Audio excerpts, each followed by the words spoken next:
Welcome to the Huberman Lab podcast, where we discuss science and science-based tools for everyday life. I'm Andrew Huberman, and I'm a professor of neurobiology and ophthalmology at Stanford School of Medicine.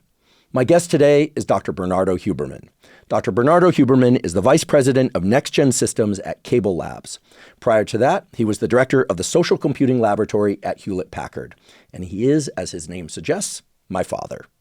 Today, we discuss various topics in science, including relativity theory, chaos theory, and quantum computing. But I'd like to assure you that even if you have zero background in physics, computer science, or mathematics, that entire discussion will be clear to you as to what those things are and even some of how they work. During today's discussion, we also talk about a life of science, that is, what it is to spend one's life in curiosity, in trying to understand the universe around us and how to understand ourselves. Indeed, today we also talk about neuroscience, how the brain works, and the different sorts of questions that I do believe everybody asks, whether you're a scientist or not. Questions like, where do we come from? Is there a God? What is our use or purpose in the universe? And how is it that we can ponder these super high-level abstract questions about how we got here and what our purpose is and how things work at the quantum level, tiny bits of things that we can't even see, and at the same time, to lead an everyday life that is meaningful and joyful. We talk about this in the context of understanding oneself in relation to others, family, community, including scientific community, and what it is like to come from a different country. My father immigrated from South America, what it was like to do science in the United States then and now, cultural differences. And of course, we touch on some of our relationship as well. How could we not? I must say, for me, it was an immense pleasure and privilege to have this conversation, not just because Dr. Huberman is my father, but because I believe the knowledge and indeed some of the wisdom that he shares will be useful to everybody about what it is to carve one's own unique trajectory in terms of career and life, and at the same time, how to savor the simple, everyday things that make life so worth living. Before we begin, I'd like to emphasize that this podcast is separate from my teaching and research roles at Stanford. It is, however, part of my desire and effort to bring zero cost to consumer information about science and science-related tools to the general public. In keeping with that theme, I'd like to thank the sponsors of today's podcast. Our first sponsor is Helix Sleep. Helix Sleep makes mattresses and pillows that are customized to your unique sleep needs. Now, I've spoken many times before on this and other podcasts about the fact that getting a great night's sleep is the foundation of mental health, physical health, and performance. Now, the mattress you sleep on makes a huge difference in the quality of sleep that you get each night. How soft that mattress is, or how firm it is, how breathable it is, all play into your comfort and need to be tailored to your unique sleep needs. So if you go to the Helix website, you can take a brief 2-minute quiz that asks you questions such as, do you sleep on your back, your side, or your stomach? Do you tend to run hot or cold during the night? Things of that sort. Maybe you know the answers to those questions, maybe you don't. Either way, Helix will match you to the ideal mattress for you. For me, that turned out to be the Dusk mattress, D-U-S-K. I started sleeping on a Dusk mattress about 3.5 years ago, and it's been far and away the best sleep that I've ever had. So much so that when I travel to hotels and Airbnbs, I find I don't sleep as well. I can't wait to get back to my Dusk mattress. So if you'd like to try Helix, you can go to helixsleep.com/Huberman. Take that 2-minute sleep quiz, and Helix will match you to a mattress that's customized for your unique sleep needs. Right now, Helix is giving up to 25% off all mattress orders. Again, that's helixsleep.com/Huberman to get up to 25% off. Today's episode is also brought to us by BetterHelp. BetterHelp offers professional therapy with a licensed therapist carried out entirely online. Now, I've been doing weekly therapy for well over 30 years. Initially, I didn't have a choice. It was a condition of being allowed to stay in high school. But pretty soon I realized that therapy is an extremely important component to overall health. In fact, I consider doing regular therapy just as important as getting regular exercise. Now, there are essentially 3 things that great therapy provides. First, it provides a good rapport with somebody that you can really trust and talk to about any and all issues that concern you. Second of all, great therapy provides support in the form of emotional support, but also directed guidance, the do's and the not to do's. And third, expert therapy can help you arrive at useful insights that you would not have arrived at otherwise. Insights that allow you to do better, not just in your emotional life, in your relationship life, but also the relationship to yourself and your professional life and all sorts of career goals. With BetterHelp, they make it very easy to find an expert therapist with whom you can really resonate with and provide you with these 3 benefits that I described. Also, because BetterHelp is carried out entirely online, it's very time efficient and easy to fit into a busy schedule. So if you'd like to try BetterHelp, go to betterhelp.com/Huberman ExpressVPN to get 10% off your first month. Again, that's betterhelp.com/Huberman. And now for my discussion with Dr. Bernardo Huberman. Dr. Bernardo Huberman, welcome. Thank you, Andrew. And also great to see you, Dad. Same here. I guess no premonition would have foreseen this one. No, absolutely not. And people might notice today I'm drinking out of a mate gourd, in part in honor of my father's father, who drank out of his loose leaf mate every morning. My first sip of mate was sitting in his lap when I was maybe 4 years old. Yes, So indeed, in my Spider-Man pajamas. In any event, let's talk about science. You're born in Argentina. Mm-hmm. As I recall, because once we had a conversation about it, you had a teacher, maybe it was in high school, who turned you on to physics, which became your field of choice. Yes. But prior to that, were you interested in different subjects? I don't recall if you had an avid interest in academics or you just did it because you were supposed to prior to that teacher. Then we'll talk about him. Yes. I was always very interested in ideas and so on. Science at that time was a bit vague, but I read a lot of philosophy. I didn't understand much of what I read, but nevertheless, I kept reading it. I was interested in psychology. I was an avid reader. As a matter of fact, I embarrassed my father, or actually made him disappointed when, for a birthday, I think I was 14 years old, I asked him to buy me the 12 volumes of Freud's writings. Really? And he said, "What for?" So, but I was very impressed with it. Of course, I couldn't even understand half of what these books had in them. So I was very interested in many things. And I must say to you that my interest in science, in particular physics, doesn't come from the standard thing that you see here in the United States mostly. Namely, I was not a whiz kid in math. I was not one of these people that can really do things very, very quickly and so on. But I was interested because I thought that physics was going to complement my attempt at understanding how the whole universe is put together. The philosophers were saying all sorts of things. I went to a very special school that I learned 6 years of Latin and so on, and I had to read things like Kant and cosmogonies and so on that really didn't mean much to me. But suddenly I started discovering that physics might be interesting. And I had a cousin, Hector, who was a physicist, a particle physicist already. I mean, he was living at that time in France. And so there was a little bit of that influence. But my interest was in things that had to do with fairly abstract ideas. I cannot believe that at one point or the other I was very good in geometry class, being able to prove theorems. I mean, the teacher would just say, "Let's prove this." And I was somehow able to reason through and come to some proofs. So I think that I was very interested in ideas and not necessarily in the very concrete aspects of science at that time. Can I ask you a question about early schooling? Yeah. So if I remember correctly, you were born naturally left-handed. Yes. They forced you to learn Correct. to write with your right hand. Yes. You went to a very strict schools. Yes. Like military levels of strictness. Almost, yes. This is a very interesting type of education. They have it in France. It's called the Lycée in France. And this is a very special school in Argentina. It was actually founded in the 1500s by the Jesuits. And my father went to that school. And so he wanted me to go there, and my brother went there too. And it's 6 years of a very strict education, mostly humanistic. I learned Greek and learned Latin. I learned immense amounts of history, which I loved.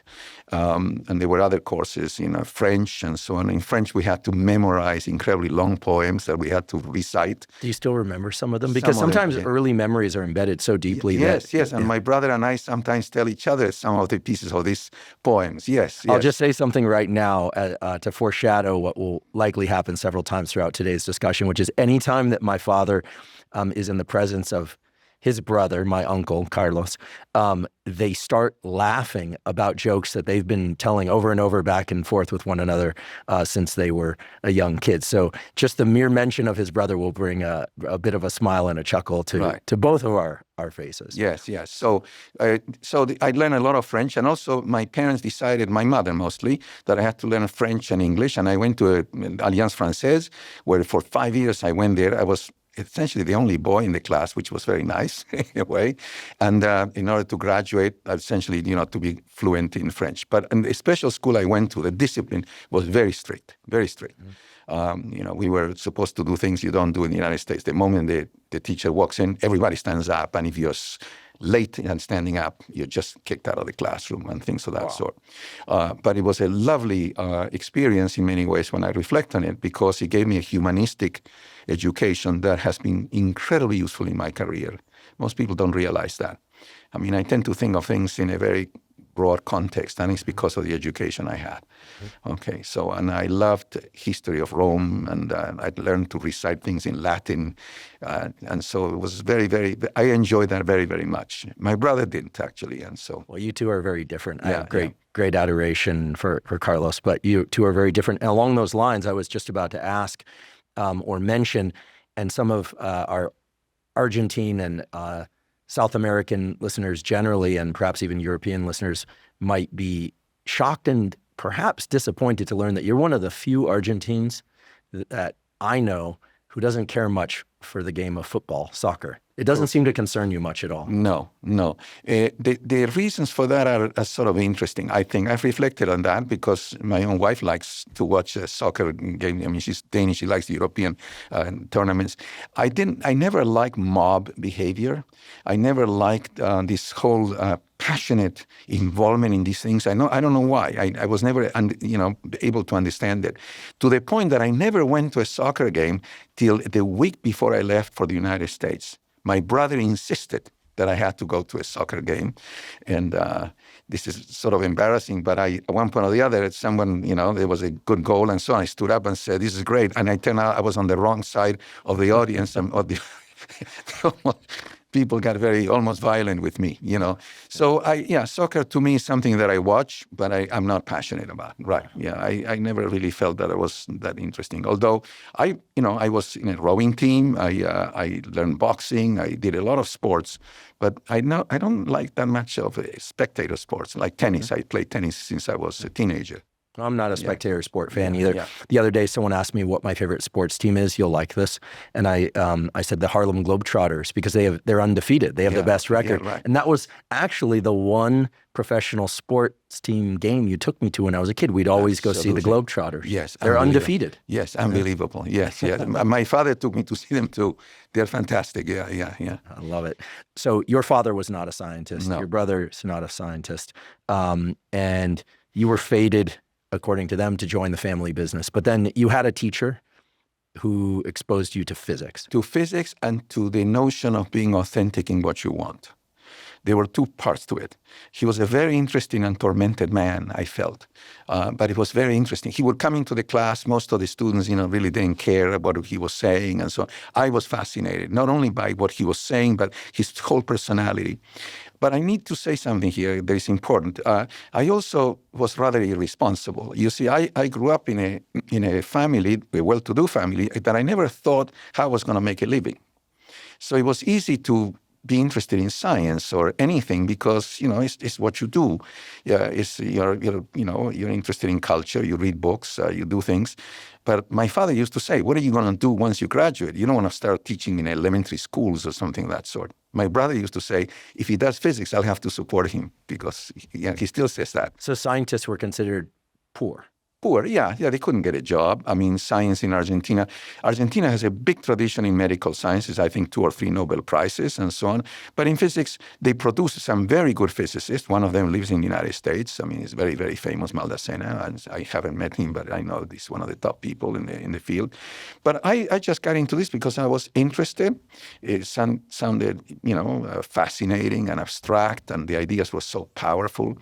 And I think, I reflected a lot on this, when you are psychologically an adolescent, because my parents made me jump 2 grades, so I was much younger than my classmates, and that created a lot of problems for me. I mean, at the time when, you're developing and so on, all the boys were talking about girls and so on, I still wasn't really into understanding why the excitement and so on. I was very young.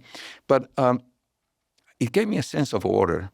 Reading a book about physics and understanding that there are laws that tell you how things work gave me a tremendous sense of order and power. So, everything else was a little bit in flow, and the family and my own relationships with friends and girlfriends or whatever. And going back to science, it was just a sense of, I still remember those days. It was very, very soothing in a way. So it's like a touchstone. Yes. And what grade were you exposed? Like this teacher was this like middle school, high school? High school. Yeah, I was 13 or 14 years old. Yeah. When I started listening to this, and I said, "Wow, this is impressive. It's powerful. There are ways to know what's true and what's not true. You just don't speculate on things. But most of this stuff, I didn't really understand." Then I had this cousin of mine, Hector, who was already gone, but I would go to his parents' house, and there were his books, all these incredible books on quantum mechanics, relativity, and I would just take them home, and I didn't really comprehend a lot of the math, but somehow it seemed impressive. It was like looking into a mechanism or something. And I used to take them to school, and one of my teachers once said, "You seem to be interested in this, but you don't understand it, so you need to learn it." And he was the one who started pushing me into this. On the other hand, my family was saying, "You should become a lawyer." Just, my brother and father. And that never interested you? No. It's interesting because now I'm very interested in aspects of constitutional law and so on. When I hear about arguments against, the Supreme Court and so on, I became very interested in law and economics later on. Just to read about it. But what my father was talking about at the dining room table was all about strategies of, getting something done half an hour before the opposition so you win a case. I was totally interested in that. I'm sensing a bit of a theme, which is that social dynamics and what other people do, regardless of whether or not they like it or it earns them a particular living, didn't capture you. Like the idea that people and their groups and their ways of thinking and behaving, while they may not bother you, it didn't captivate you. The way that, like, it sounds like physics, made you think that there's something kind of bigger, that there's something more universal, right. Which indeed physics is, right? It's not. Yeah. It is. It explains most everything. Yes, everything. Yes, and I also think that I was a bit of a loner. It was very hard to find people that children or young people that thought like me. So eventually I became part of a group. We were 4 or 5 guys that used to get together on Saturdays and, go to the movies and so on. And then afterwards discuss, whatever we were interested in and so on. I was only 16 years old, and deciding what to do with my life. Of all 4 of us, we committed. Some of them came from incredibly wealthy families, 2 of them. We committed to really be true to ourselves and pursue what we liked. But I was the only one. The other 2 ended up running the business of their parents, and one of them essentially, I don't know what he did. I saw him years later. Money becomes a pretty bright beacon for a lot of people. Yes. Yeah. I'm grateful to you that you never pushed me to go in any particular direction. Right. You pushed me to not go in particular directions, but never with respect to academic choices. Right. In fact, I don't recall you telling me or Laura, that, by the way, folks, that's my sister's name, that we had to do anything except attend our classes and do our best. But I never felt pushed to go into science. No. Although you had a little bit of a curiosity about it. Animals, and I remember I was going through a period in which I started getting convinced that there was very little to do in physics, and I wanted to change. And one day on a bike ride, I think I was carrying on the back of my bicycle, you were young, you asked me, what is the unsolved problem? And I said, I don't think it's in physics, but it's the brain. And you said, okay, I'll go into that, you said. I'll never forget that. Well, it's interesting. I'm fascinated by human memory, as you know. I know you are as well. And I recall that story as well. I recall it slightly differently, but we're really closely aligned. Which is, I remember you used to walk me to school in the morning, and you would drop me off at the cut through to the path behind Gunn High School. Right. Because I would pick up Kristen Harnett across the street, and you told me it would be better if I picked her up by myself and walked her to the end of the street, which is where class was. You were teaching me chivalry. And I remember asking you what you do. I was probably 5 or 6 years, let's see, first grade. So it'd probably be somewhere around 6 or 7 years old. I asked you what you do, and you said physics. And I said, well, what is that? And you said, well, let me tell you the feeling it gives me instead. You said, the night before your birthday, And I said, yeah. And he said, you know that feeling? And I said, yeah. And you said, well, that's how I feel every day when I go to work. Yeah. And I remember, I'll never forget that. And I said, what do you do? And you said, I'm a physicist. And I said, well, then I'll be a physicist. And then I recall, so maybe we had the conversation twice, you saying, well, most of the big problems in physics are solved. So you should pick something perhaps a little less untread, like, and I said, like what? And you said, well, the brain is pretty interesting. And then I said, okay, I'll work on that. Yeah, no, that's true. This issue of feeling like before your birthday is something I remember saying to you. I don't recall feeling that way every day. I do recall feeling like this when I had an idea and finally worked out and we wrote a paper and so on. You know, it was an incredibly exciting time. You know, well, you know about it. You've done it yourself now. And so I wanted to convey that to you. It was very, very interesting and important to me that you understood that. On the other hand, it made me feel very isolated as well, not only with you, with everybody. I mean, it's a very esoteric field. You know, you used to walk into the study, look at me, you know, writing equations and so on, and would you say, what's that, you know? Or, I was thinking about your study, which was just a door down from my childhood bedroom. Mm-hmm. I still remember the way that your study smelled. I can still smell it. I have an incredible sense of memory for certain things. I can still remember, but I remember how your books were aligned, where your stereo was placed, your photo of Einstein, your photos of me and Laura and Mom. I remember all of it. And the sofa that was just off behind it because you're a nap taker, which I inherited from you. But I remember that, you would spend a lot of time in that office and listening to classical music. Do you listen to music while you work, or did you listen? All the time. Yeah, classical music for me is something I discovered very young. My parents also loved classical music, my brother too, and it's something that to me, has a tremendous emotional resonance with the way I feel. Sometimes it's background music. Sometimes I really listen very carefully. It's something that I've always had in my life and still have it. I mean, it's very, very important to me. But not many musicians in our family. No, unfortunately, yeah. Although there is a very famous one. We've all tried. We've all tried. Yeah, you in particular. Yeah. And we all failed. Yeah. There is a very famous Huberman, the great violinist Bronislaw Huberman. I mean, there's a picture, I think I sent it to you, he and Einstein. He was one of the greatest violinists in the 1920s, 30s, and 40s, an incredibly interesting man. He's the founder of the Israel Philharmonic. And that's one of the reasons that the name Huberman is in some street in Israel, that because of him. But are we related to him? Unfortunately not. Which explains the lack of musical prowess in our family. Yeah. We all love music, but none of us are good musicians. No, right, yes. Except my cousin Diego. He has a perfect ear, so he can really do interesting things, yes. So going back to your childhood, this teacher, yes. Right? So, I mean, what was it? You already had a sort of seeded an interest in finding order, in things that made the world make sense. What was the political situation in Argentina at that time? Quite horrible parts of it. I mean, there was a dictatorship that lasted for a long time, this Peron thing and so on. He was really a follower of Mussolini and people of that sort during World War II. So what did that mean, like, out in the streets? Like, you grew up in the heart of Buenos Aires, but like, what did that mean in terms of, I mean, was there poverty everywhere? Were people, I mean, was there violence? I mean, what does it spell out to? Well, it was a very oppressive regime. I mean, you had to be careful what you talked about. You know, in my family, like most of that social class, we had maids and a cook, and so you had to be very careful what you said.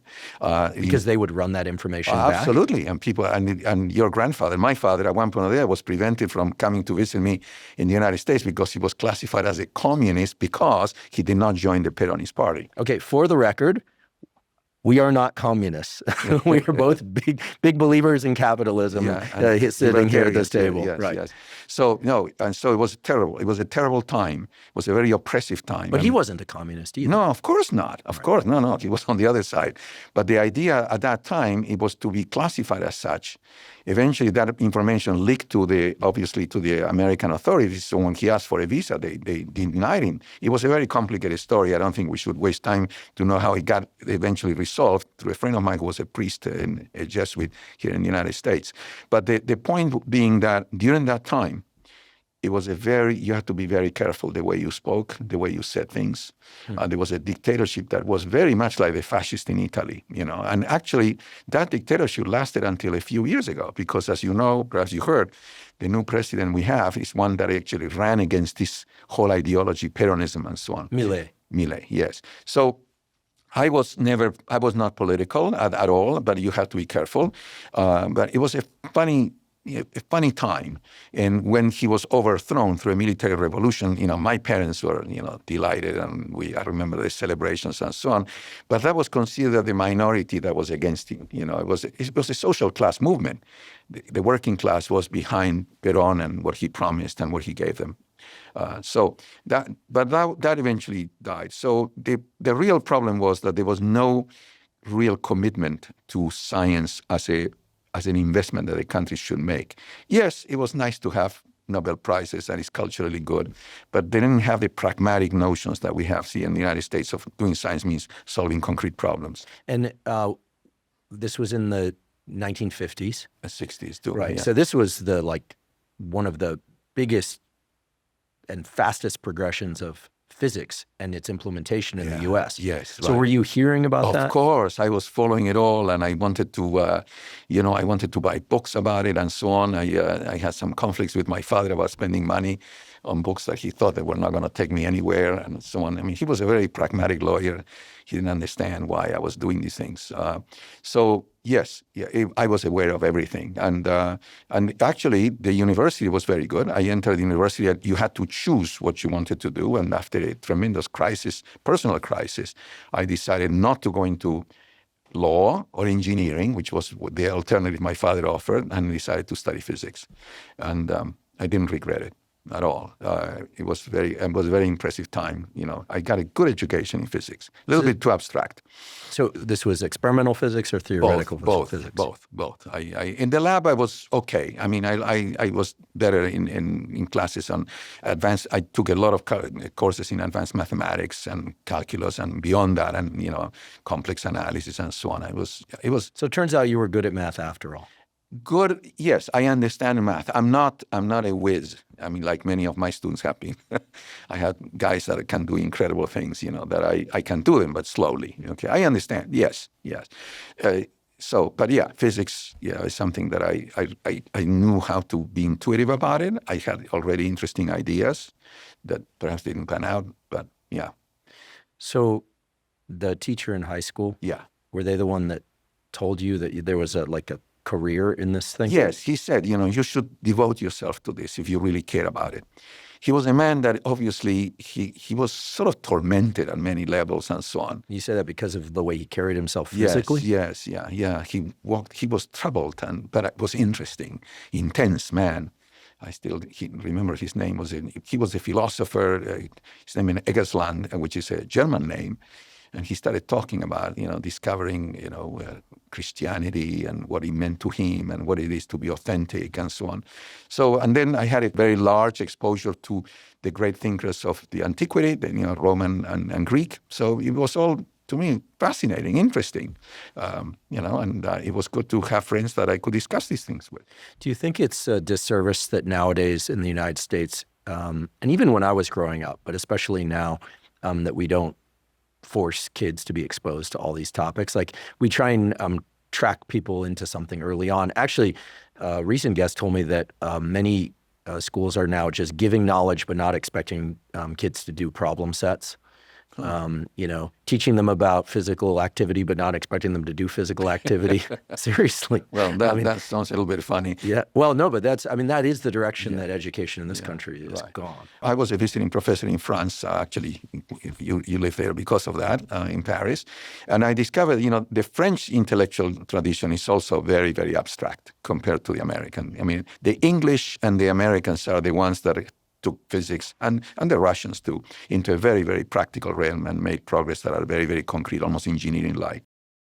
I'd like to take a quick break and acknowledge our sponsor, AG1. AG1 is a vitamin mineral probiotic drink that also includes prebiotics and adaptogens.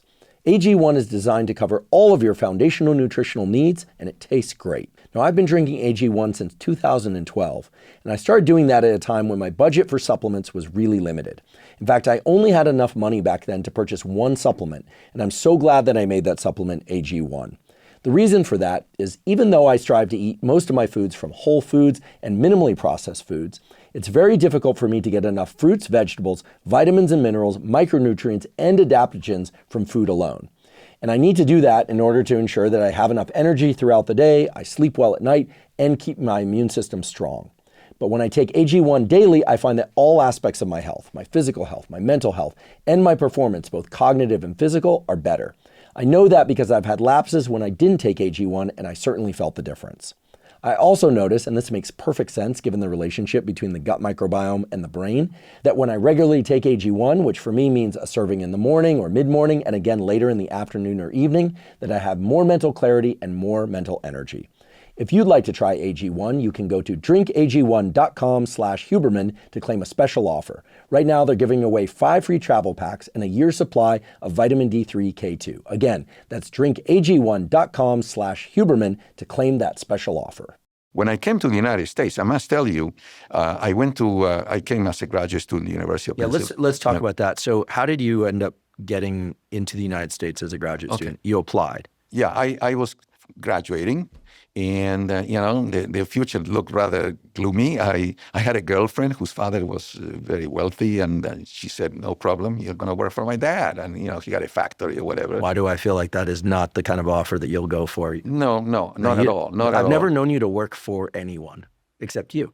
Yeah, in a way, I'm right. a bit the same. Yeah. So yes. Mm-hmm. I just the idea of, running a business was not. I was truly idealistic and irresponsible too.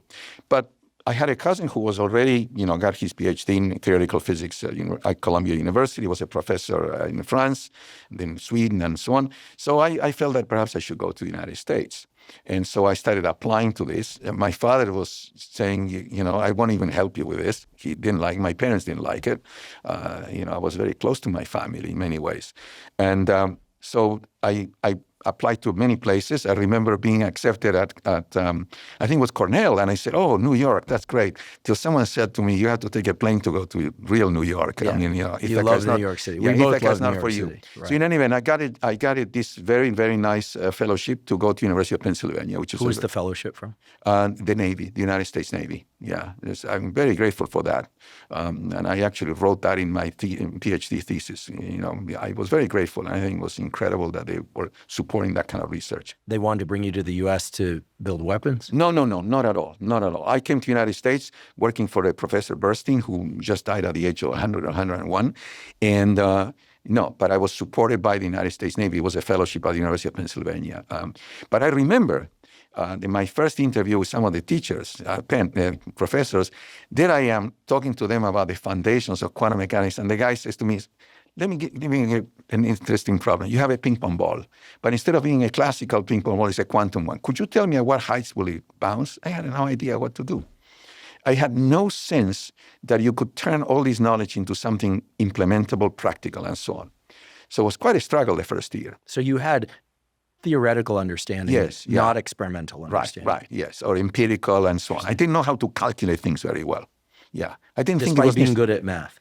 I was good, math, understanding the math. There's a difference thing between understanding implemented and, creating things. Well, you learn that. I had 4 years of graduate school and got my Ph.D. in physics. So obviously I learned how to do it.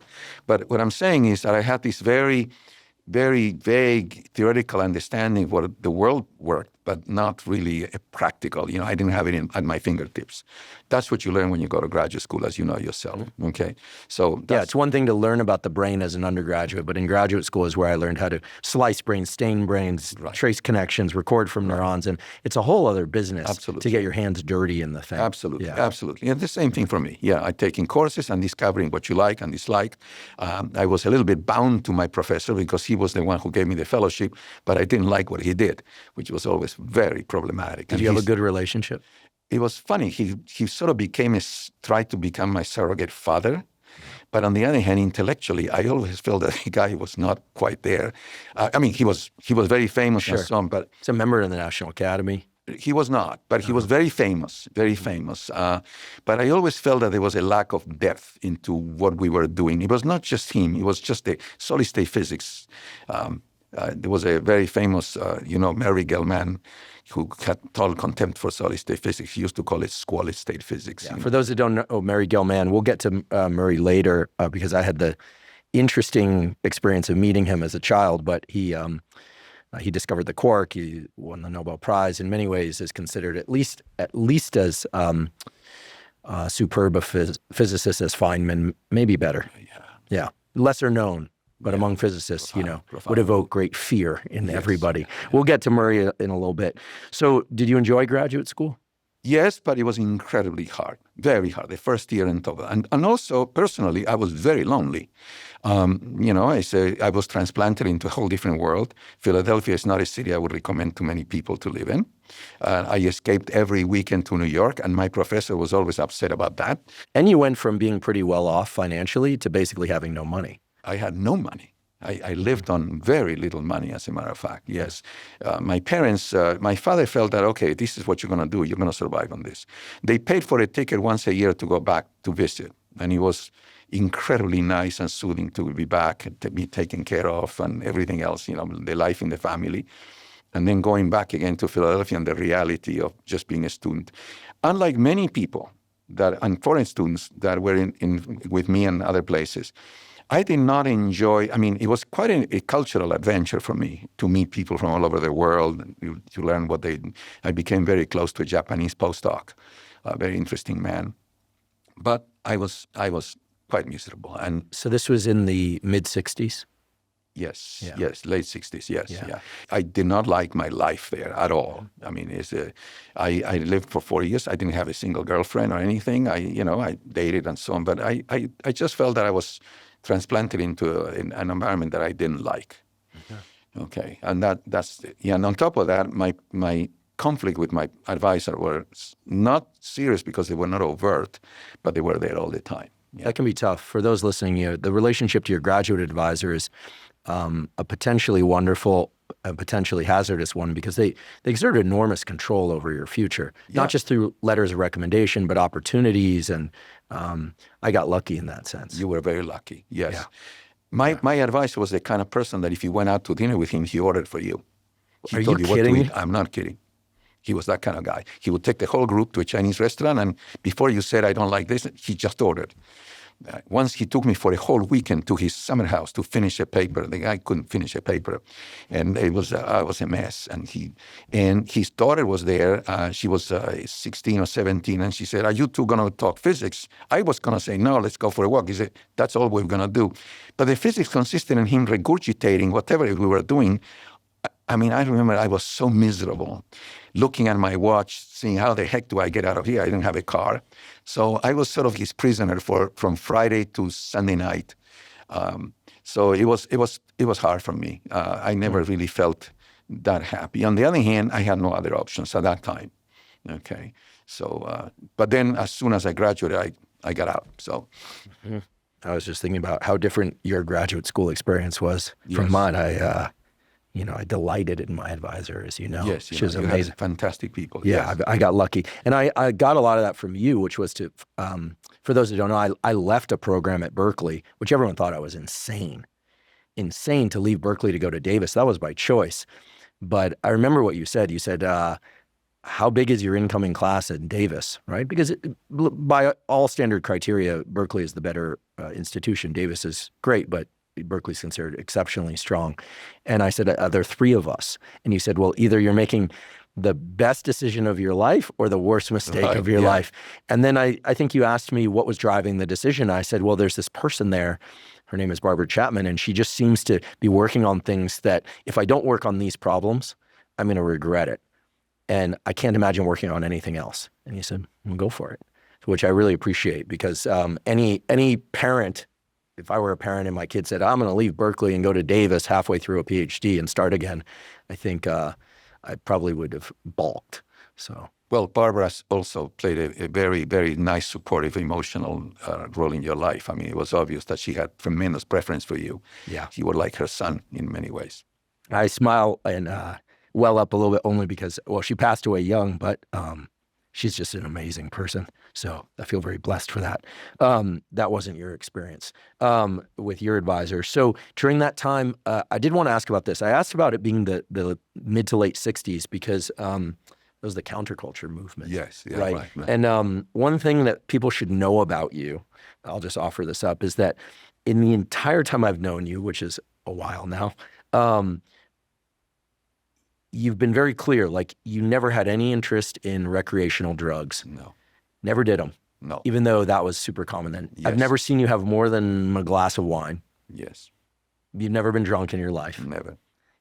And you don't like football despite being from Argentina. It occurred to me on the drive over, like peer pressure is just not something that impacts you. You're not going to do something because people around you are doing it.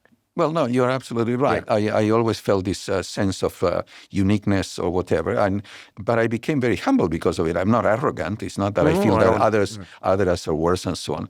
But yes, when I came to the United States, there was a decision I had to make, which is I remember explicitly thinking about it. It was the first time that I was beyond the control of my parents and family and the social environment in which I was in Argentina. So you could do whatever you wanted.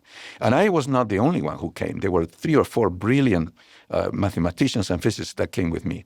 And I saw them within a year just losing it all. One of them never graduated. They got into drugs. They moved to the village in New York, and they decided that was the life they wanted to have. Problem is that 10 years on, what are you doing, right? I mean, getting to be an old hippie is not that interesting. So I really had that notion at that time that I needed to be very disciplined, and I had to internalize a set of values and to ask myself what I want and what I don't want. And so, yes, indeed, I used to go to parties. To me, it was quite a surprise. In New York, Philadelphia, people smoking pot and all sorts of other incredible things, getting drunk and so on. It was something that I would say, no, thank you, and that was it. And I felt quite okay with it. And I never felt the need to satisfy a group of people that were like this in order to be included. There's only one person that I've ever met in my entire life. Now that I'm 49, I can say things like now that I'm 49, who has never been drunk, never done drugs, basically has never really had a sip of alcohol except for once, and that's Rick Rubin, my good friend, who's I like the meaning. Yeah, by all standards is probably the greatest music producer of all time across a dozen different genres, yes. Right? Not just rock and roll, but classical, country, all this. And I once asked Rick, you worked in music where drugs and alcohol are everywhere, or at least used to be, and he just said, yeah, it never really interested me. I could be around it but not participate. Yeah, and so the two of you are the only people I know that have ever had that kind of relationship to what's going on around you, where you don't feel pulled into it. And also didn't understand, for instance, the role of drugs and alcohol in young people. I was a graduate student. To a large extent, plays a role of relaxation and getting rid of stress and anxiety and so on. To me, it was very interesting that people would actually come sometimes to my place and ask, do you have something to smoke? Or why? Because I'm nervous or whatever. Well, deal with your state of anxiety, but you don't have to drink in order to do that. Mm-hmm. And I was always a little bit also concerned about my brain. I was afraid that these things would just take me over the edge of the rails. So but I think I was also, I need to say this, I was also rather judgmental of people who did it at that time. And it was a way, by being judgmental, by saying this is wrong, then I was able to stay on my track. Okay. Today I'm much more understanding. I hear people, and if that's what it works for them, is fine. Although I still don't like it. Mm-hmm. And it was even worse when we came to California, because here everything was going on, not just drugs and everything else. So well, let's talk about that, but not that specifically right off the bat. So you finished your Ph.D. Yeah. You could have done a postdoc, become a professor. I was playing with that. I wanted to go to, my dream was to go to Cambridge University in England, and not only because the Cavendish laboratory was fantastic, there was the whole thing on DNA. Crick was there and so on. So I thought that perhaps I would just start, inhaling some of those vapors. You wanted to get into biology. Well, I was interested. Yeah. Because I read the famous book by Watson, the double helix, and I couldn't sleep. I read it it one night and said, it's incredible what this guy Amazing did. book. Amazing book, yes. So I said, the whole thing is becoming like physics. It's no longer all these complicated names and so on. Well, it's crystallography, which is, physics and chemistry are so crystallography is introduced. boring because it's like botany. You have to learn all these crystals. But I'm just chuckling because the spaghetti model folks are, as we call them, the crystallographers are probably covering their eyes right now. But that's all right. They love what they do, and thank goodness for them. No, of course. Because they design novel drug pockets and receptors. Yeah. I mean, they're doing some cool stuff. So I thought that being at Cambridge was okay. I mean, you would suffer from, not even heating in the rooms and so on. But then what happens was, I met your mother, and then, she brought a little bit of reality into my life and said, How so? Well, she said, it's time for you to graduate. Because I was just staying there as a PhD student. I was fine. Okay, the money was a problem, but I got to live like this. You met Mom in New York. I met your mother in New York, yes, and she had her feet on the ground and said, it's time for you to graduate and so on, and she actually was right, and so I decided to look for a job.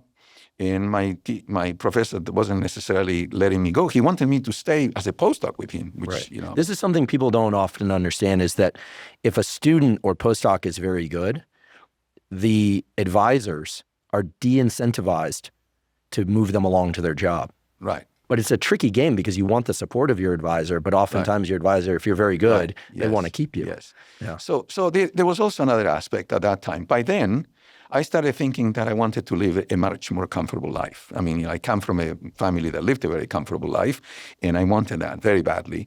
And so I started, looking for jobs and so on. My advisor was not too keen to, tell me what to do. So instead of going, I could have gone for a postdoc to a couple of places, but I wanted to be a little more independent. And I discovered that there were research institutions like IBM and Xerox in the West Coast and so on. There were, people could do science, good science. And, Bell Labs was the most famous one of all. That was on the East Coast. In the East Coast. I went to Bell Labs for an interview, and I felt that they were running that like a Russian internment camp almost. It was unbelievable. We were 10 of us, and, they took us around, and people were taking notes of what you were saying and asking and so on, telling us that was an elite place. It was an elite place. So East Coast. Yeah. The East Coast institutions, it makes sense to me now why, having been raised in the Bay Area, that East Coast institutions and I are just never going to mix, because they love tradition, they love hierarchy, and they love history. Whereas on the West Coast, well, it's all about the startup, the IPO, it's about what happened in the last 3 years and what's going to happen in the next 10 years. Right. Well, on the other hand, there is something nice to be said about the European model of universities in the sense, the biggest contrast, you say this, I remember,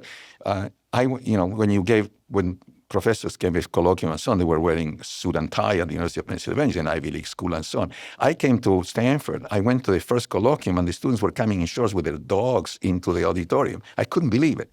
It was such an incredible, change, cultural change. Yeah. Smart. That's smart. Incredibly smart. Incredibly smart. There's no doubt about that. So in any event, I discovered something which historically became incredibly important, although I was marginally involved in it, which was Xerox Corporation had invented a copier, decided that they were going to get into the information age, and they decided to establish a new research center in Palo Alto, next to Stanford, where they would recruit people that would work on this whole thing, computers and information and physics and so on. And I came in, and the guys, whoever interviewed me, they said, this is exactly the place for you. So that's what I did. And the interesting thing was that while I was there doing what I thought was interesting things, there was a whole group of people, very small, that invented a personal computer. Steve Jobs saw it and built the first Mac out of it. This was, I had a classmate in high school, Becca Canara. Yes. I remember because she rode a Vespa to school. Yeah, her mother was involved in that and stuff. her mom was involved in creating it was Adele. Adele, yes. Yeah. Adele Goldberg, Adele Goldberg, in developing the ability to move what appeared to be pages on the screen. Object-oriented languages. I had no idea that was going on. I'll be honest with you. It was going on the second floor. They were all hippie-like. It was a scandal of the life that they had there. It was the 70s, and still the Bay Area was not what it is now. Everybody went to Rizzotti's, those take long lunches, and there was a lot of stuff on drugs and so on. Yeah, can I ask a question about that? So Xerox PARC was this incredible place. I remember going there when I was a kid to your lab. Yeah. Actually, one of my earliest recollections was you took me into your and Jim Boyce's experimental lab. Yeah. You told me to pick a piece of fruit. There was a bowl of fruit. I picked a banana. You took the banana, you peeled it, and you dipped it into liquid nitrogen. And then you told me to throw it on the ground, and we shattered the banana. Yeah. And I thought that was like the coolest thing ever. I remember that. So that was happening. But the you mentioned the stuff that was happening about developing computer interfaces, and that indeed Jobs borrowed or stole, mostly because PARC didn't protect the intellectual property well. I mean, he didn't do it illegally. I mean, he saw it. They basically gave it away. Right. They basically gave it away, right? Xerox was thinking that, copiers were the future. And that's it. But I also recall, because I overheard the conversations between you and Mom when I was a kid, perhaps, that it was pretty wild at PARC. Like there was this whole, like the room with the bean bags. People were taking LSD and other drugs. Yeah. That wasn't your scene, though. No, not at all. Okay. I was in the physics lab, and we can talk later a little bit about it. Jim Boyce was a very, very interesting collaborator of mine, and so on. We had a lot of fun, but not on that level. As a matter of fact, we were considered very square people, doing what we were doing. I mean, this is a group of people that were truly books have been written on this whole class of people that became really the embryo of what Silicon Valley became. They were brilliant people trying to do new things. Adele, Alan Kay, there were many of them. Did you ever want to get involved in that stuff? I used to see them as so, I'll tell you how I got involved. The head of the group, Bob Taylor, a very charismatic man who was responsible for the development of the personal computing. He was the head of the computer science lab. He once heard that I played ping pong. So he started challenging me to ping pong. So we used to play ping pong, And the conversations were so odd because I would say, oh, you do computer science. I have some mathematical problems. I would like some guys in your lab to help me. He said, we are not the kind of computer scientists you imagine, like at IBM with a white coat fixing machines and solving math. We want to revolutionize the world. We want to change the way you think. He used to say that to me. And I sort of understood a little bit of it.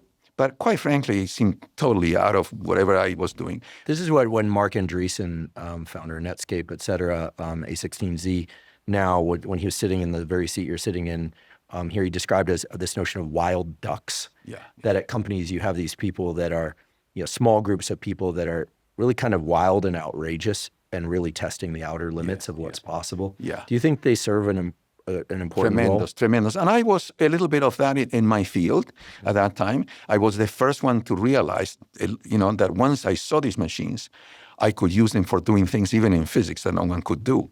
And the kinds of fields that I chose to work on were totally out of what people were doing at Xerox or IBM and so on. I think that these people are essential. Now, the question is, what does a company or a university, what do they do with those ideas and so on?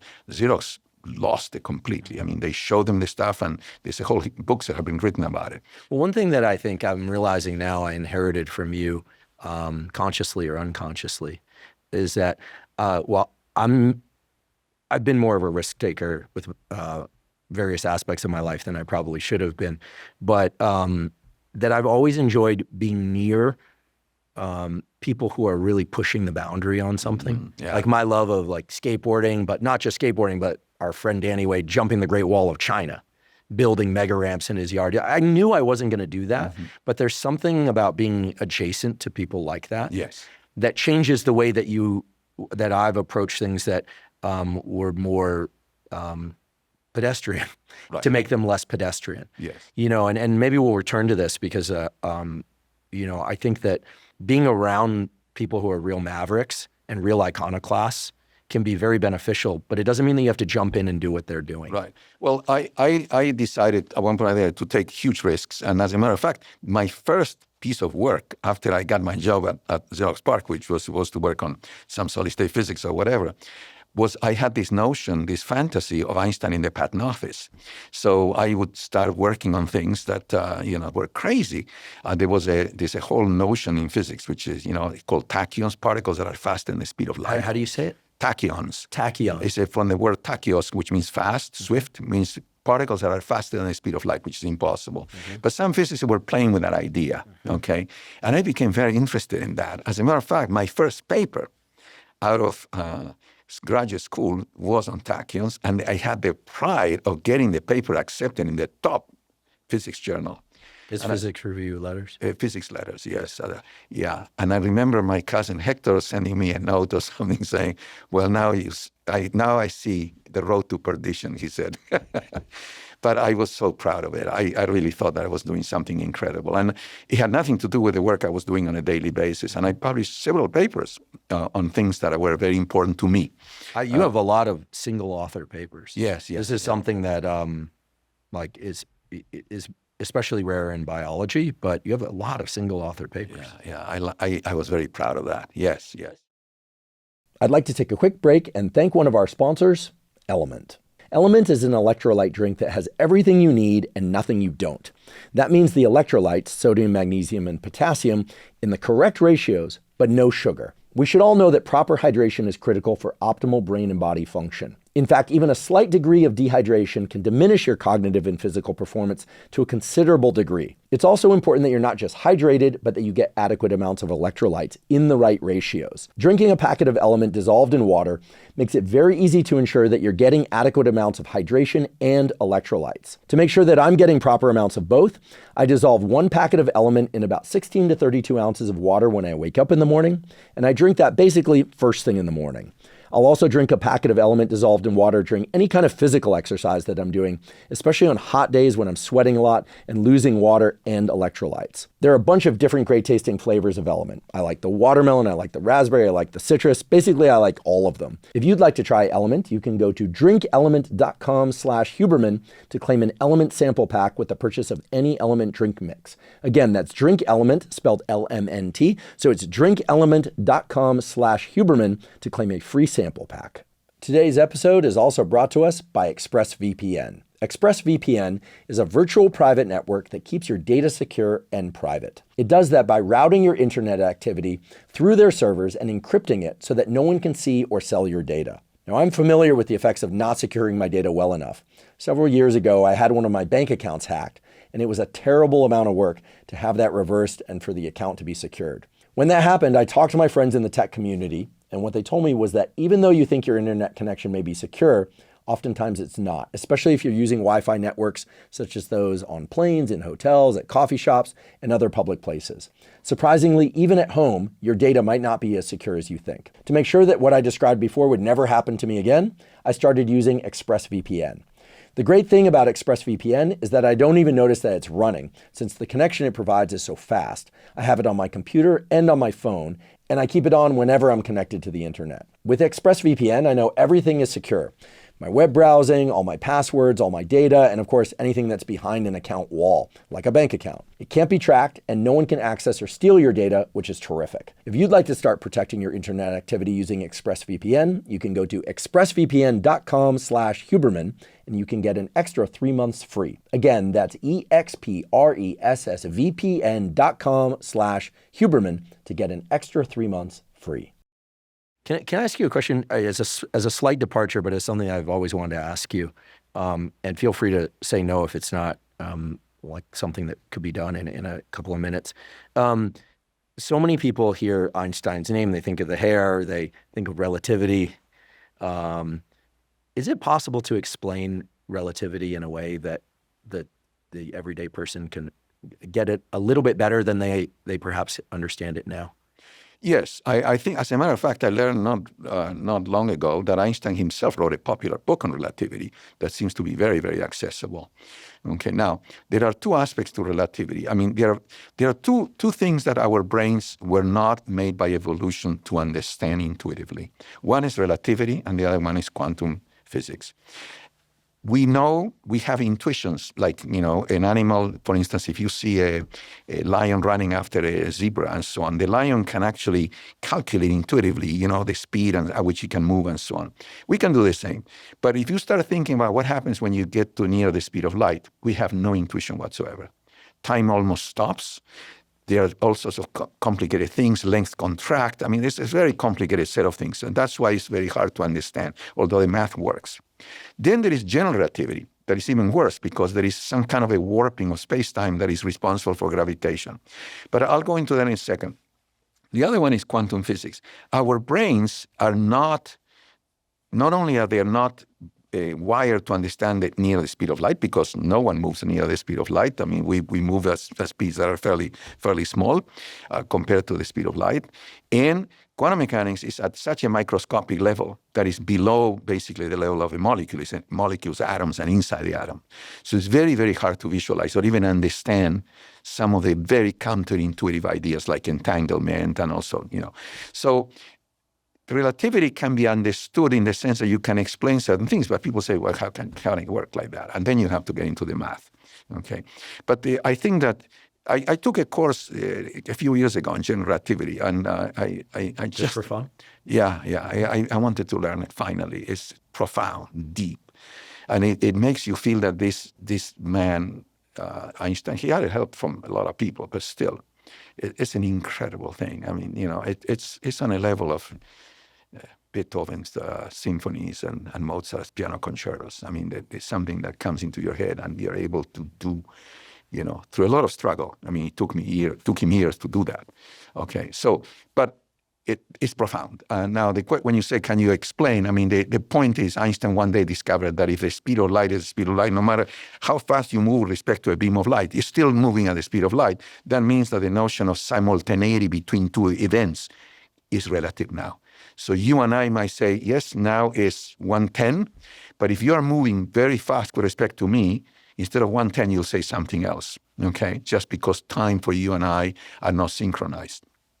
And that leads to all sorts of very interesting effects and practical effects too, because from there comes the idea that mass and energy are the same. From there, nuclear weapons came out of that. All sorts of very interesting things, and today, we can even detect gravitational waves that are coming from almost the beginning of the universe. We can detect that because of those theories. They can calculate. So it's profound, yes. I mean, Einstein, I think, stands on Newton too, by the way. I mean, Newton and Einstein, I think they're top people, but they talk to God in a way, as they say. We'll get back to God a little bit later. It seems to me that even though it's very hard to grasp, it's worth asking for those of us that don't have an intuitive sense of relativity theory, that is starting to, peer into these things a little bit, trying to understand them. Do you think that it gives one's mind an ability to, to tap into like forms of cognition that we don't normally think about when we're looking at macro mechanics of the world around us, that objects fall down, not up, and, a helium balloon goes up, okay, and you can learn something about helium, but it's all pretty straightforward with just a few simple bullet points. Whereas when you get into quantum mechanics, it challenges the mind in a way that it really feels like for most people there's a cliff, and we just kind of go, okay, and obviously there's trust there, but for people that are curious about understanding how the really tiny bits of the physical universe link up with the really big bits of the physical universe, where's the best place to start? Well, okay, you're asking a very, very interesting question, which is, for most of us who are trained in physics, we learn how to calculate. We learn how to operate with these things. I just got a patent on using quantum mechanics for communication and so on. But it is still, the puzzle is, why does it work the way it works? So what I'm saying is, you learn an operational way of doing these things operationally.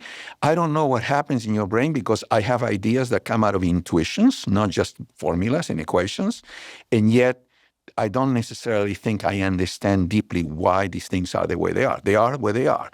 And there's no reason why they shouldn't be like that. Our brains, as I said before, they are essentially conformed to understand the macroscopic world, not high speeds and so on. So physicists work in general relativity. I don't. Can do incredible calculations. Can you tell you what a black hole collapsing into another black hole would do? And, they're using general relativity things, and so they can do it. Now, what it does to your brain that allows you to operationally work with these equations and solve it and have new ideas, it's something I don't understand. Namely, for instance, the example that I give about quantum mechanics, that's a very simple one, because I talk to a lot of people nowadays that work on this, is I can give you two dice, Okay, you just dice. You can go to Mars and I stay here. The dice are, let's assume they are quantum mechanically entangled. I throw my dice, I see 3, you got 3. And we don't communicate. They're entangled. They go, this is faster than the speed of light. I throw again 5, you get 5. I do 1, you get 1. I mean, it's an amazing thing. What is the origin of the entanglement? It's a property of quantum systems that they can get entangled, that's the word, and somehow what happens to your system affects mine, but doesn't affect it in the sense of signal. No signal. They're entangled. Now, now this becomes rather... They're not entangled through other bits of the universe. No. They're totally independent? Totally independent, yes. They are entangled in the sense that quantum mechanically they started like this. Okay, now, there are ways, there are trivial things. There's a famous example of the socks. Okay, so you take a trip and you took a pair of socks. Let's assume there are blue socks and so on, and then you open your bag and I forgot one sock. So this is my blue sock. So you know that there is a blue sock at home. So knowing that is a correlation, but that's trivial, right? You can do that with anything. In quantum mechanics, imagine that you look at the sock, but the sock is changing colors all the time.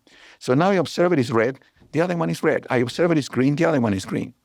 Okay, randomly. So little bits of the universe are entangled. Well, some people, and a friend of mine who's a Buddhist claims that there is a whole religious or Buddhist way saying that everything was entangled. Yes, originally all atoms, all electrons, all elementary particles were entangled. Yes, because the universe started very, very tiny and everything was entangled. Okay, so you could imagine that the universe is entangled. So what happens here affects others. But it gets the entanglement gets lost when perturbations and noise appears and so on. So we are not today entangled with, I don't know, we don't think that we are entangled. Some people think that yes, people are entangled. Yes. Well, let's get to it. But that's a whole, that's a whole thing. Yeah, that's poetry. That's poetry, exactly. There's another example that brings us to a very salient aspect of my childhood, which is chaos theory. Okay. Right. Yes. So I'll say it so you don't have to. You're one of the founders of chaos, or certain aspects of chaos theory. We'll talk about that. But, for those of us that grew up in the 80s and 90s, I was born in 75, who saw the movie Jurassic Park.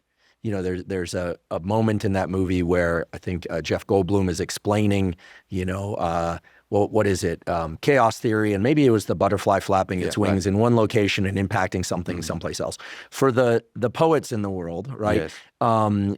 That was a very captivating example, because I think the human brain can naturally understand that, things around us, we can have an impact on them and they can have an impact on us. But that the notion that a small insect, thousands of kilometers away can impact something that's going on more adjacent to us, it seems outrageous, sci-fi, but the notion that one thing impacts another, that's pretty straightforward, right? There's just a dominoing of the physical world. Chaos theory is different. Yes. Okay, could you explain chaos? Yes. And I'll just add one more thing just for context for you to, these sort of the paints in the palette. Around the same time, I remember the book Chaos coming out, and where there was a lot of excitement around chaos, and this was coming up. There was also a lot of discussion about fractals. The idea that when you zoom into things at a very, very small level, you start seeing some regularities. Now, we know this about crystal structures, right? Yeah. Like you put a drop of water under a high-powered microscope, you're going to see structure there. It's not random. The angles are very consistent, at least around certain nodes, et cetera. So I think people love this idea that we have repeating patterns and numbers in nature, that things at a distance can impact us more closely. Like, this is the kind of stuff that the non-physics brain can understand. Yes. And it does enchant, right? We sort of poked at poetry. I love poetry. You love poetry. But I think it enchants because I think humans are naturally interested in how, the randomness of life might not be as random as it appears. So what is chaos? Okay. Where does it exist in our lives? Not emotional chaos, but and what is the relationship between fractals and chaos, if any? Okay, let me say first of all about why chaos is what it is, and it's not quantum. And there is quantum stories on that. There is a quantum chaotic field, but I won't go into that. Chaos is a very interesting idea, which is it flies against our intuitions. since the times of Newton, we know that if you give me the position and the velocity of an initial particle, I can use Newton's equations of motion to tell you where that particle is going to be anywhere with an incredible precision. When we launch a rocket, we want to go to the moon, we can calculate and predict exactly where the rocket is going to be after so many hours, after so many days, and so on. Actually, we use the equations of motion to predict that trajectory, and it's a precise trajectory. This is how Elon was able to capture the rocket with the chopsticks recently. Something of that sort. Yeah, that's yeah. Okay, now, the idea of chaos is, so that's okay, it works. There are some cases where, let's assume, I'm going to give you a simple example. So I take a ball, I put it on a billiard ball on a billiard table, I send it out, and at the moment I can know exactly the position and velocity, I can tell you exactly where it's going to go. Chaos says that a tiny difference in the initial position or velocity of that ball will take it very, very far from the other one, which is ridiculous. I mean, if I tell you that, two cars start at exactly the same speed, the same position, and one of them has a little more, they'll stay parallel to each other. In some systems, and I'll tell you in a second, that actually those two trajectories diverge completely. So it's what we call sensitivity to initial conditions. Okay, that's what chaos is all about in classical mechanics. What is really weird about it is that it happens in systems that also undergo friction. Because let me give you an example that I used to teach chaos at Stanford for many years. So imagine I give you a beaker full of molasses. And you take a very big ball, stainless steel ball, and you just throw it into the thing. Well, after a while, it will just drift with the thing. It's called Stokes' law because friction slows it down, and it just goes. And now you throw another one from another altitude, and all of them are going to do exactly the same. Some systems that are chaotic do exactly the opposite. Even though there is friction, everything tends to just slow it down. They just keep going far apart from each other. Amazing thing. So that's chaos, okay? And I can tell you a little bit why I got so involved in this and the work we did. Does chaos exist in every physical system? Mostly, yes. Maybe even in neurons or the brain? Oh, yes, absolutely. I mean, this is why I don't want to get into a controversy here about issues of whether we live deterministic lives or not. But, if things that are a little bit random and so on, or even just a tiny difference in initial conditions can take you to very different outcomes. But we're not talking about many particles. We're talking two. Okay, so that's one. Now, fractals is a different story that comes out of a guy who I knew very well, Benoit Mandelbrot, a very, very, very funny character, brilliant too, but very strange, who discovered that certain things are so similar that if you look at the coast of Britain, he used to say that, you look at the coast of Britain and you say, okay, tell me how long is the coast of Britain? You go with a meter and you measure it. Now, suppose that the meter that you're using now can measure up to an inch. Well, you're going to get a different distance, even though you are adding the same, because there are all these little things in the coast of Britain that are essentially self-similar that add a tremendous amount of length. That's what a fractal is all about. These are structures that are not just a simple line, but they have all these other things. Okay, he thought that it was a whole new geometry. As a matter of fact, and I tell you this because I know Benoit very well, I met him through a talk that I gave on chaos. He used to hang out with chaos physicists. He was a mathematician, brilliant man in many ways. I was having dinner with him in Copenhagen in a restaurant. And the very pretty waitress came to us and so on and served us. And, we were talking, he's a Frenchman. He spoke with a very heavy French accent. And so she said something, what are you doing here? He says, we're at a conference. But I'm not just at a conference. I'm a very special man, he said to her. And she said, how come? And he says, do you know who Euclid was? And she says, sort of. She said, well, he was a Greek man who invented geometry. And she said, oh, well, guess what? I am better than Euclid. I invented a different geometry. He said that? Yeah, he said that. Points to the waitress in Denmark that knew about Euclid. That was very The Danes are smart. Yeah.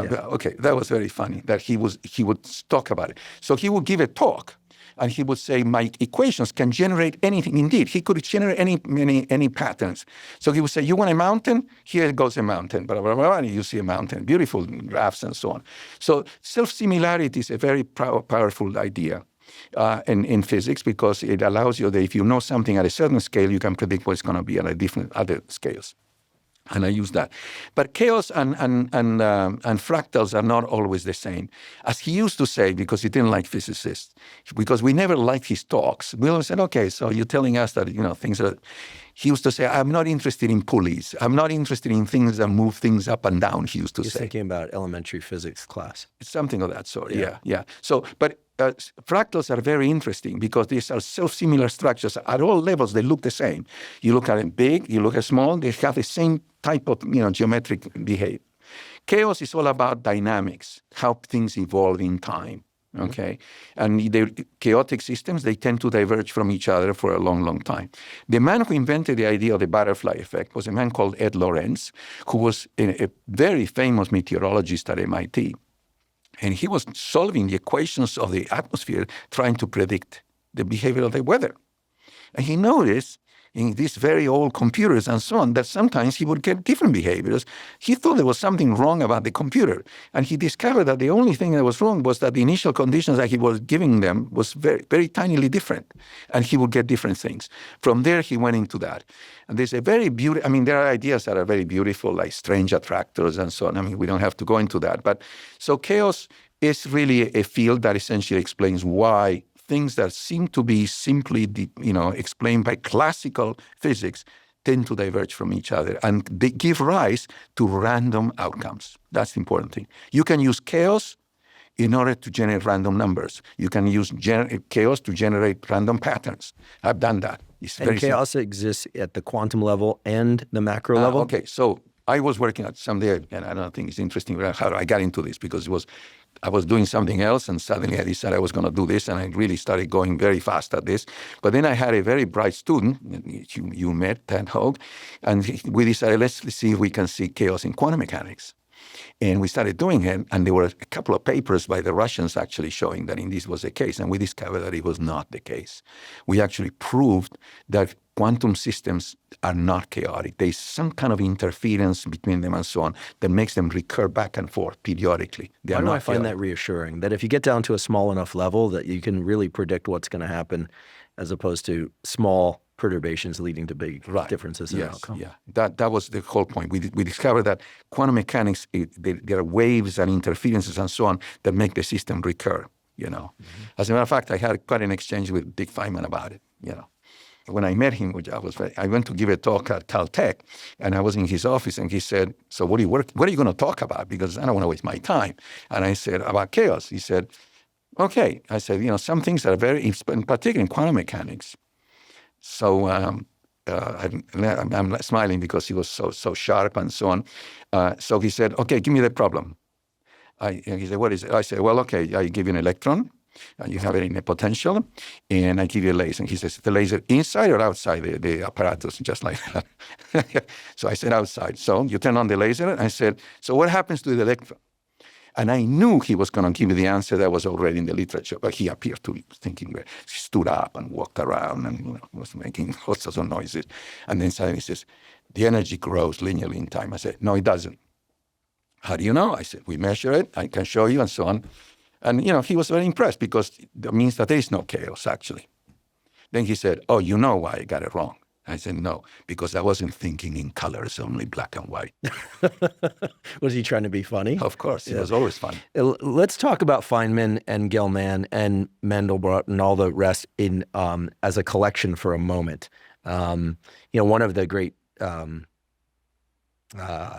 gifts of my life has been that you would talk about scientists. It really enchants me. I'm just so delighted when I hear it. Like, I grew up hearing the stories about these scientists, right?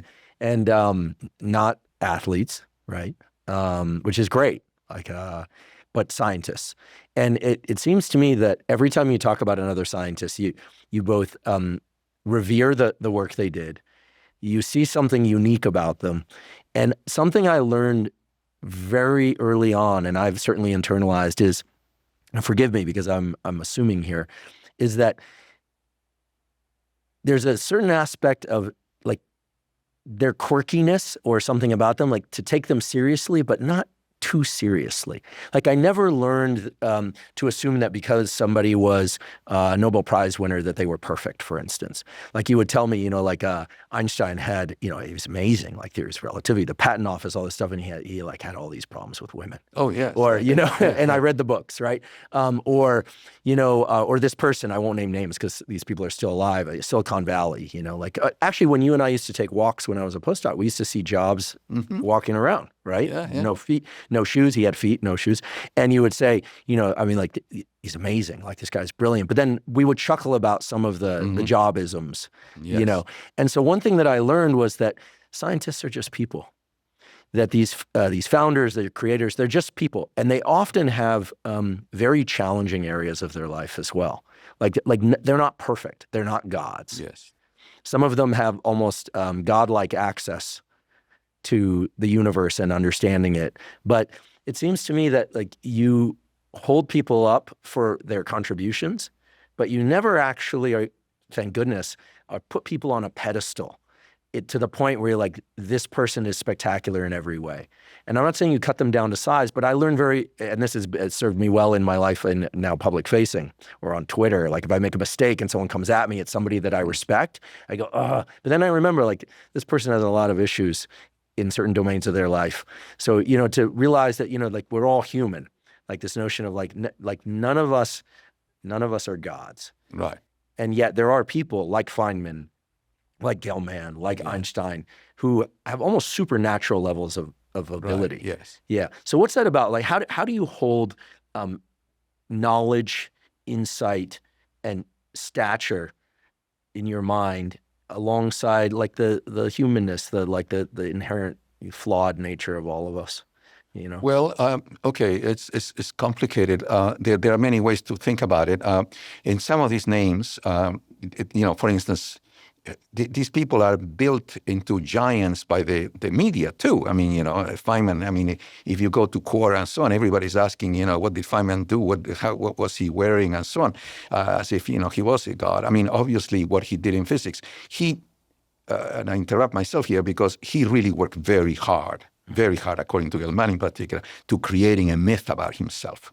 He worked very hard. When I met him, I can even tell you the anecdotes. I only met him for an hour, but he was obviously the kind of man that wanted to leave an impression with you. R-rated and X-rated anecdotes. Exactly, but I remember the good one was that I was going to give the colloquium, and he said, "Should I come?" I said, "I think you should come." And then he said, "Well, then I'm going to give you a piece of advice: do not look at me. Because if you look at me during your talk, you're going to get confused and so on, And actually, that's exactly what happened. I started, the colloquium at Caltech, the Marine Boot Camp of Science, and there I am starting to talk. And suddenly I said, instead of saying the next hour, I said something like in the next week or something or so, because there he was. And then he started saying, like, look elsewhere, that kind of guy, For anyone who hasn't lectured, there's a tendency sometimes when one is going fast to fill in without thinking. It's just something that one learns. I mean, I've had to learn it the hard way when we missed it in the recording and this kind of thing. It's a humbling moment. But yeah, I think that, Feynman would have been canceled by the standards of the last few years. I took even my father once to a lecture he was giving in San Francisco, and he was giving a beautiful lecture to, I don't know, get some award for teaching and so on. And suddenly a bunch of women walked into the front of the big room, and they started coming, because it turns out that in one of his lectures, he says something like, if you do it this way, you're as bad as a woman's driver. Feynman said that. And then all these women were saying things. And then he said, I love women. They're all smart. He was very clever. So he would have lost his job by the standards of recent years. Yeah, okay. Yeah. But regardless of that, because I really want to go back to this issue, people like Mary Gell-Mann, I mean, to me, he was the most intimidating person I've ever met. I mean, now eventually I got to know him because he liked what I was doing. And as a matter of fact, he and I organized a workshop, an incredibly luxurious place in France, at the estate of Madame Schlumberger, one of the oil people. Actually, it was an incredible meeting that he and I organized. So I got to know him a little bit personally. And all he was complaining at that time is he couldn't get a date. He was a widow and he wanted to, women were intimidated by him too. Well, as I recall, because I remember meeting him when I was a kid and we both shared a love of birds, but he was perhaps one of the world's most obnoxious people. Right. I mean, but you impressed him. As a matter of fact, I still, I don't know if you want me to remind you of this, because we had two stories there. Your mother and I were taking a hike in Aspen, and we saw a bird that looked incredibly complicated and so on. So we looked at the bird. The next day, we went to him because he loved birds, as you know.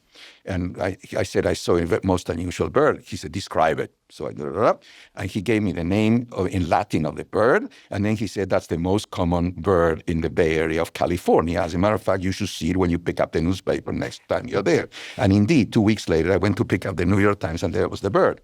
But at the same time, I said, Andrew likes birds, and he asked you, what is your favorite bird? And you said the rainbow lorikeet. Still is. And he said, this kid knows. This kid knows, he said. I know my birds.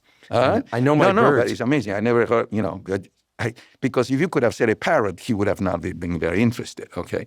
So, but he was intimidating, very intimidating. And he was nasty, too, when he wanted to be. So he enjoyed the power he had. I was a member of the board of the directors of the Aspen Center, so we had to decide what programs we had every summer. And he would come to me and say, whom do you want me to insult today? Wow. He had all sorts of very funny names for all sorts of physicists and so on. The downside of people like that in science, because I've known some too, there's a very famous neuroscientist now in his 70s who has a Nobel Prize, who also is known for generating anecdotes about himself. And in recent years, because of political correctness, wokeism, and so forth, it tends to do that less because it's sort of a trucker's mouth. Brilliant guy, but it's kind of known for being outrageous and trying to create tales about themselves. Yeah. This is something that scientists do. Yeah, right. Right, in order to maintain their legacy. Yeah, also to feel good about themselves. I mean, by the way, Gelman, I work with him. He was incredible. And the way he would interrupt people and so on. And there are two things I can tell you that are interesting. Once he was announcing some new results. He was working on this whole thing on quarks and other things, and actually it was string theory. And he announced a seminar, and everybody goes into the garden. And the seminars are nice. I need to remind the audience perhaps here that the Aspen Center for Music was right next to the tent. They were rehearsing. So the seminar was supposed to start at 3, and there's Gelman comes with all his notes under his arm. He always had notes, walking, pacing, and nothing happened. And suddenly, they were rehearsing the Beethoven's Fifth Symphony, which just starts ta-ta-ta-ta, and then you heard the sound, and then he started. I will now tell you about a new theory of how the universe works. That's the way he spoke. So what strikes me is that these people take themselves very seriously. Absolutely. Do you think that's important in life? I don't. I like to, as you know, I like to have a good sense of humor about myself and be self-deprecating. I think some people, have issues and they do that. It all depends on how do you, see things. I'd like to take a quick break and acknowledge one of our sponsors, Mateína. Mateína makes loose-leaf and ready-to-drink yerba mate. Now, I've often discussed yerba mate's benefits, such as regulating blood sugar, its high antioxidant content, the ways it can improve digestion, and its possible neuroprotective effects. It's for all those reasons that yerba mate is my preferred source of caffeine. I also drink yerba mate because I simply love the taste. And while there are a lot of different choices out there of yerba mate drinks, my personal favorite, far and away, is Mateína. It's made of the highest quality ingredients, which gives it a really rich but also a really clean taste, so none of that tannic aftertaste. In fact, given how amazing Mateína tastes and their commitment to quality, I decided to become a part owner in the company earlier this year. In particular, I love the taste of Mateína's canned zero-sugar cold brew yerba mate, which I personally helped develop. I drink at least 3 cans of those a day now. I also love their loose leaf Mateína, which I drink every morning from the gourd. So I add hot water and sip on that thing, and I'll have some cold brews throughout the morning and early afternoon. I find it gives me terrific energy all day long, and I'm able to fall asleep perfectly well at night, no problems. If you'd like to try Mateína, you can go to drinkmateina.com/Huberman. Right now, Mateína is offering a free 1-pound bag of loose leaf yerba mate tea and free shipping with the purchase of 2 cases of their cold brew yerba mate. Again, that's drinkmateina.com/Huberman to get a free bag of yerba mate loose leaf tea and free shipping. Let me ask you about this. So, further down my list of things I wanted to talk to you about is that, you've always loved it. It's clear from a young age, like high-level concepts, deep concepts, order in the universe, working on hard problems. You just filed another patent. Like as long as I've known you, you've been pursuing some new area of knowledge or implementation of knowledge. and yet you, like your father, I know you delight in everyday things. Mm-hmm. I mean, since I was a kid, you've taken a walk after dinner. You've biked to work if you can, that day because of the weather. You love like a really good espresso, a really good meal. Like the high and the low are checked off boxes for you.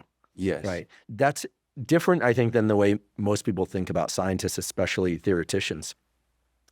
Theorists, excuse me. Which one is it? Theoreticians or theorists? Theorists, they say, yeah. Theorists. Yeah. That, we assume like the academics that are always somewhere else, like they're up here, they're not grounded, they're not feet on the ground. But you like everyday things. Oh, like absolutely. You're very much like Yeah. where we're going to eat dinner tonight is every bit as important as this Absolutely. the conversation about relativity. Absolutely. I think that there is a myth that sometimes gets perpetuated at universities. My first meeting with my advisor when I got to University of Pennsylvania, he said, I want you to know one thing. You're going to live like a monk. I said, what does that mean? No fun, nothing, you're going to work. I want you to work. You're getting paid to do something. And I was sort of scared. And then I told him that on weekends I had to escape to New York City to take a walk on Central Park and look at nice things. And, I always enjoyed the good things of life. And, at that time I couldn't afford them, but that doesn't mean that I didn't, enjoy them. And I do believe that I inherited this from my father, a tremendous enjoyment of life in general. And, yes, I am very physical and tactile about things. I like to surround myself with things that are beautiful. I enjoy, as you said, good meals and the daily things about life. I'm not just living in some stratosphere and not being able to, enjoy a meal I'm having and so on. No, the opposite. And yes, in that sense, I am very much like that. And, Mary is the same way, and so that's why we enjoyed that. Your wife. Yeah, my wife, sorry. Yes, we really enjoy, she in particular, being Danish, they have this idea of slow eating and enjoying the good things of life. And I'm very much like that, yes, very much. I don't feel guilty about it. If I can afford Nor certain... should you. Huh? Nor should you. Well, there is a certain aesthetic component to science and the idea that they sell you that, Einstein didn't care about anything. Actually, if you look at the negotiations that Einstein had with the Institute for Advanced Studies for salaries, you'll see that he really cared a lot about these things too. Oh, so our notion of him is just kind of like it was just science and he had no interest in material things is false? Right, yes. I had an uncle, actually, Hector's father. There was a branch of the family that was very much into culture. They had beautiful collections of paintings and so on. And once I was, 14 or so, and I remember at a party, we had big social parties in my parents' house, and he was lecturing me that I should never care about anything but truth and concepts and so on. I was a little bit scared. I wanted to enjoy life as well. Okay, so it was a little bit complicated.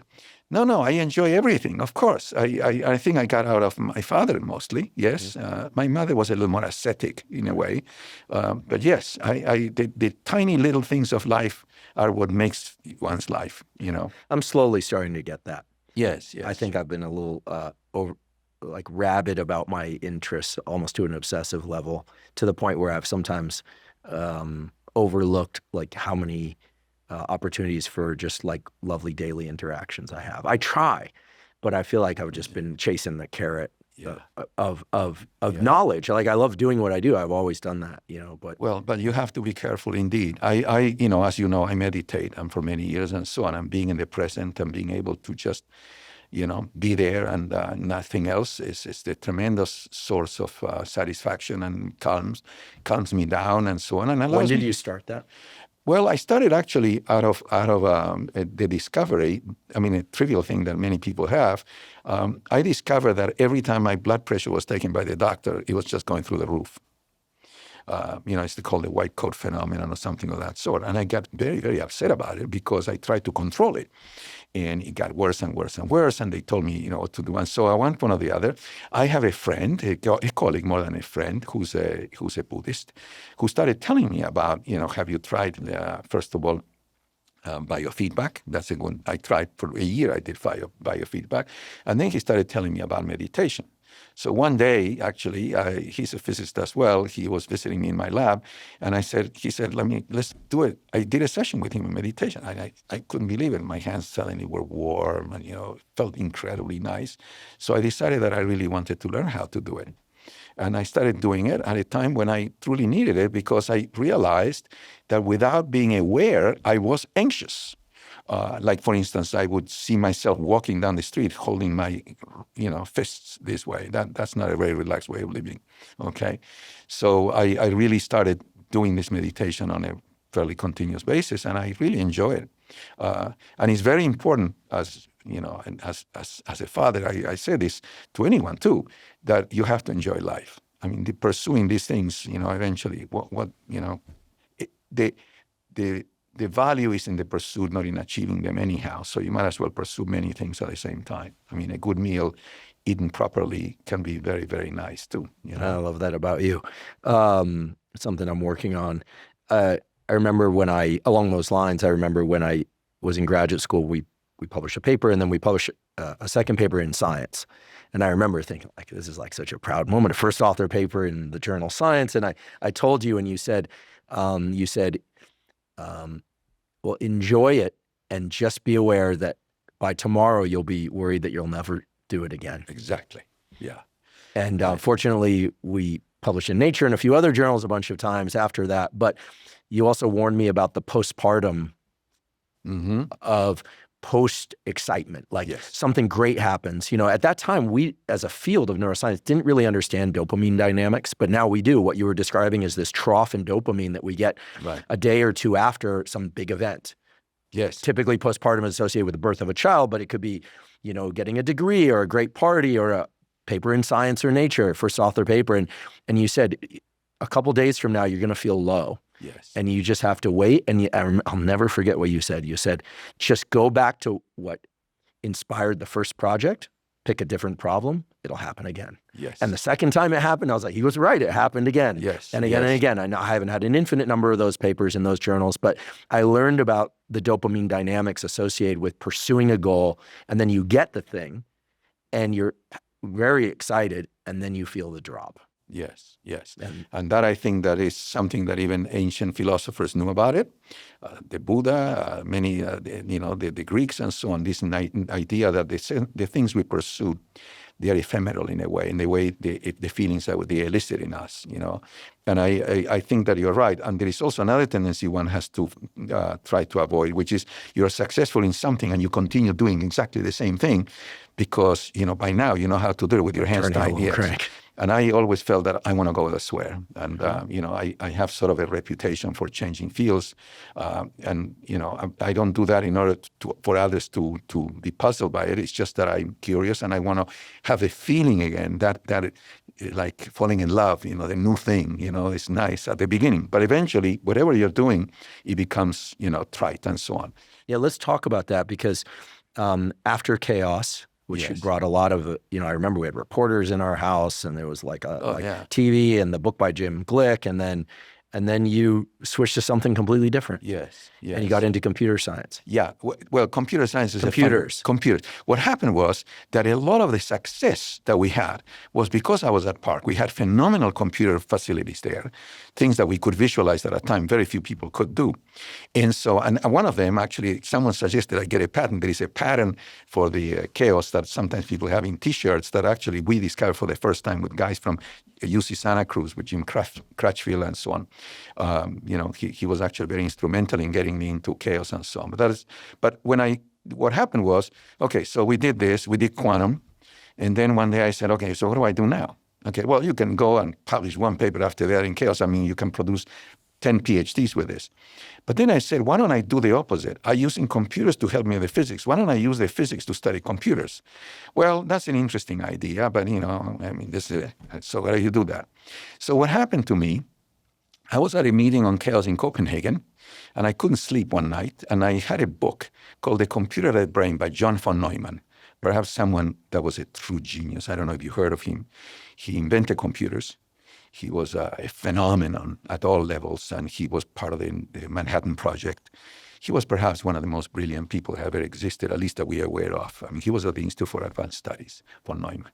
There are all sorts of anecdotes about him. He had a photographic memory. You could give him a page of a phone book. He would look at it, close it, and then he would recite the phone numbers from bottom to top.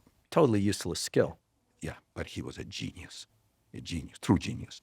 He invented computers. He invented game theory in economics. It was Useful skill. yeah, exactly. Okay. In any event, so he wrote a very little book called The Computer and the Brain. No equations, nothing. And one night, 4 o'clock in the morning, I cannot sleep. I get down, it was summer, so the sun was still sort of there in Copenhagen. And I went there to read it. And I said, this is what I'm going to do. I don't know anything about brains, but I can imagine, if the brain is like a computer, I could do something like that. But I also want to apply some of what I know to these things. And the first thing that occurred to me was to start looking at the computer network we had at Park. These computers were communicating with each other, as nowadays we know it. That's the internet and so on. So there were many, many aspects of this. And I decided that because I was very influenced by one or two students that were very much into economics and libertarian ideas and so on, and one of them had taken 2 courses in econ at Caltech.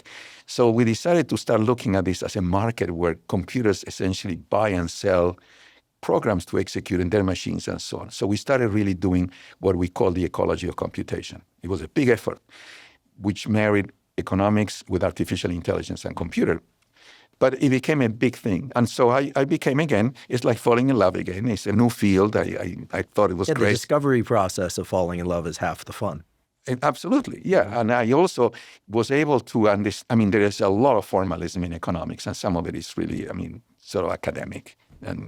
But there are some ideas that are very profound, to the extent that some people consider me an economist sometimes, because I think in terms of utility, rewards, and risk and all this stuff.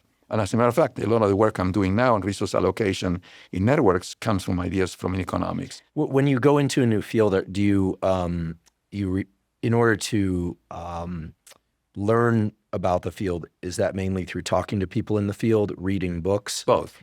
And it doesn't strike me that you have ever tried to ingratiate yourself into any field. It's not like you're trying to be a member of the field. Like you go in as an observer and a learner. Yes, I am. I need to say this. I don't think that many people have said that if I stayed in one field, I would have done much better in terms of reputation and so on. As a matter of fact, I can tell you an anecdote that is... You mean like awards and stuff? Yeah, like for instance, not long ago, I was already doing computers after chaos and so on. I won't name the person, but a very good physicist professor at Berkeley came into my office and says, Bernardo, we have an issue here. I said, what is it?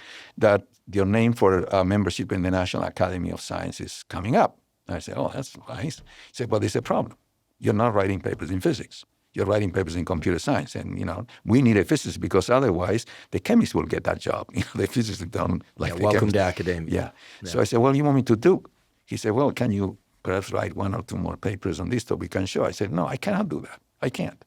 Well, isn't there a famous story about Feynman and being elected to the National Academy? Yeah, he refused to. Yes. Right. He I think they told him he was in the National Academy. Yeah. And then he said, well, what do I do? And they said, well, you elect in other members. And he said, I quit. Yeah, right. Well, yeah. So in any event, I never became a member of the National Academy. But you never sought prizes. No. I would have liked to get them. Why not? I'm not, it's not that I said they are meaningless. But there was nothing that I could do about it. And since I was not, as you said, I was always a little bit of always moving on to the next thing, never staying long enough, going to these meetings where by now you heard it all, over and over and over again. So, yeah. Yeah, I have to say that, as you know, I still have my position at Stanford and teach. I'm involved in a little bit of research. But, one of the great advantages I had is that all my advisors died or killed themselves. So I was orphaned in science. And so there was never an expectation from my advisors that I do the next thing because they were dead. Wow. So I thought about that. But I remember when I launched the podcast or started going on podcasts, I remember you being a little bit concerned. You're like, what are your colleagues going to think? And I think at that point, the way that science was going and the structure of academia relative to what my needs in life were, and just a passion to wanting to do something new, I put a lot of thought to the fact that you've changed fields many times. And I just felt absolutely compelled to get into science communication, and there was no stopping that. But I have to thank you. A lot of the reason I was able to take the step to do the podcast, in addition to being supported by Lex Friedman's suggestions and a lot of help from others, Joe Rogan and others, but is that I was like, well, that's what you're supposed to do. When you hit a point where what you're doing isn't as compelling, you wait for the thing that draws you forward. Seems like you were always drawn forward. I always think of carrot and stick. It's not like you disliked where you were. It's that there was some carrot that you identified, and you go towards the carrots. And also something very, the other day, my wife was actually mentioning, I've been, in a sense, an orphan. I never had mentors. It's very interesting. Except this frankly not terrific graduate advisor. He was not my mentor, really. I mean, he didn't even want me to do the things that I wanted to do. So I never had someone who was whispering, Bernardo is the guy you should be considering for this or that. I mean, I had the fortune to really get to the top of many of these fields, and I'm interacting with the top people. I mean, we talk about Feynman, Gell-Mann. There are many very famous people that I respect immensely that I met when I was in France. As you know, I was teaching there. I met people that are brilliant and so on. And I felt treated with tremendous amount of respect as a colleague and so on. But I never had mentors in that sense. And also, as I said, I am a little bit restless. I am very curious about everything. And so, sometimes I see something and I say, oh, there's an opportunity to do something interesting. I think that the issue of being curious is extremely important. And it's interesting because I reflect a lot on, say, my father. My father was an immensely curious person, but all about details. He never liked abstractions of any kind. He was very proud that he went to the same school I went, and the only course he flanked was philosophy, because he said it doesn't make any sense. Now, perhaps he was right about that. Sometimes you wonder about what these philosophers talk about. A couple of months ago in Denmark, we were invited, my wife and I, to a dinner with philosophers talking about artificial intelligence. I thought that these people they didn't really know what was going on. But nevertheless, yes, I am curious, and sometimes I move on to things. And I feel that the internal reward you get from doing something new and interesting and exciting is much better than a recognition that someone will come and say, whatever. I mean, don't misunderstand me. I will not say no to a recognition. But it's not really that I do this in order to get that. That's not me at all. Yeah, I mean, the whole thing, it sort of brings my thinking back to like the early discussions about, other students are not interested in physics, you're interested in physics. Other people are like smoking a lot of weed and partying. Like you said, you've not had mentors. That's one area in which you and I have been very different. Yes. I've always attached myself to mentors. Yes. Many of them. Yeah. I mean, well, there might be a psychological reason too. Yeah. That you need this, or needed at one point or that these parental type figures. That might be. I wish I had them. Don't misunderstand me. As a matter of fact, I mean, my influence on my students, I produce more than 15 PhDs. It's also strange because none of them stayed in physics. Now, the department at Stanford was not too happy with that. It's not that I told them not to, but they all smelled that, I was doing something else. I mean, from computers, I became very aware of what was going on very early on with the internet. As you know, I started doing all this stuff on social long before anyone was doing, and economics of attention and all that stuff. And many of the students, the other day, I found one of them. I met one, Lada Damage, who, I think you... She was early at Google. No, she went to Facebook. And the other day she wrote me a note. I was so lucky that I met you. She was going to do a thesis on I don't know what, collecting solar. Yeah, you've collected some pretty interesting students. They're like we won't name names than Laz, but like some of them are very well-known people in the tech industry now. Oh, and, yeah. And I think that, it seemed like the people that would gravitate towards you. It's interesting, your laboratory is off campus. Mm-hmm. So anyone that decides to be off campus is already making a choice toward like they don't want to be part of the standard culture. But they thought it was interesting. Yeah. So I want to get back to this issue of like internet and Silicon Valley. I recall it was the early 90s. So it'd be like 89, 90, 91. Remember I had this girlfriend, Gretchen, remember? And her dad was the editor of Guitar Player magazine. And I'll never forget, he told me, he said, it's going to be all about multimedia. Remember that? No one talks about multimedia. He said your television is going to be, your computer is going to be, your stereo is going. I mean, he was right. He was basically, everything was going to be synthesized into common devices, and we now know that bore out to be true.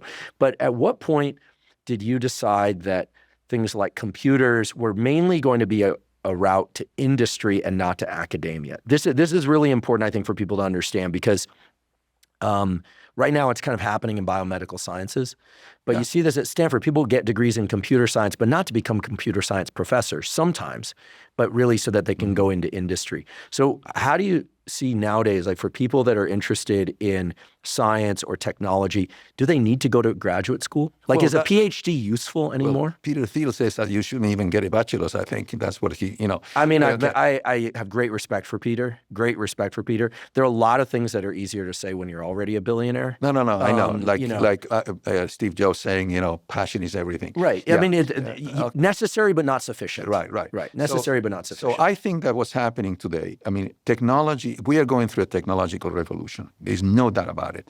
We used to learn about the printing press, and now it's the same thing with computers. I still remember, and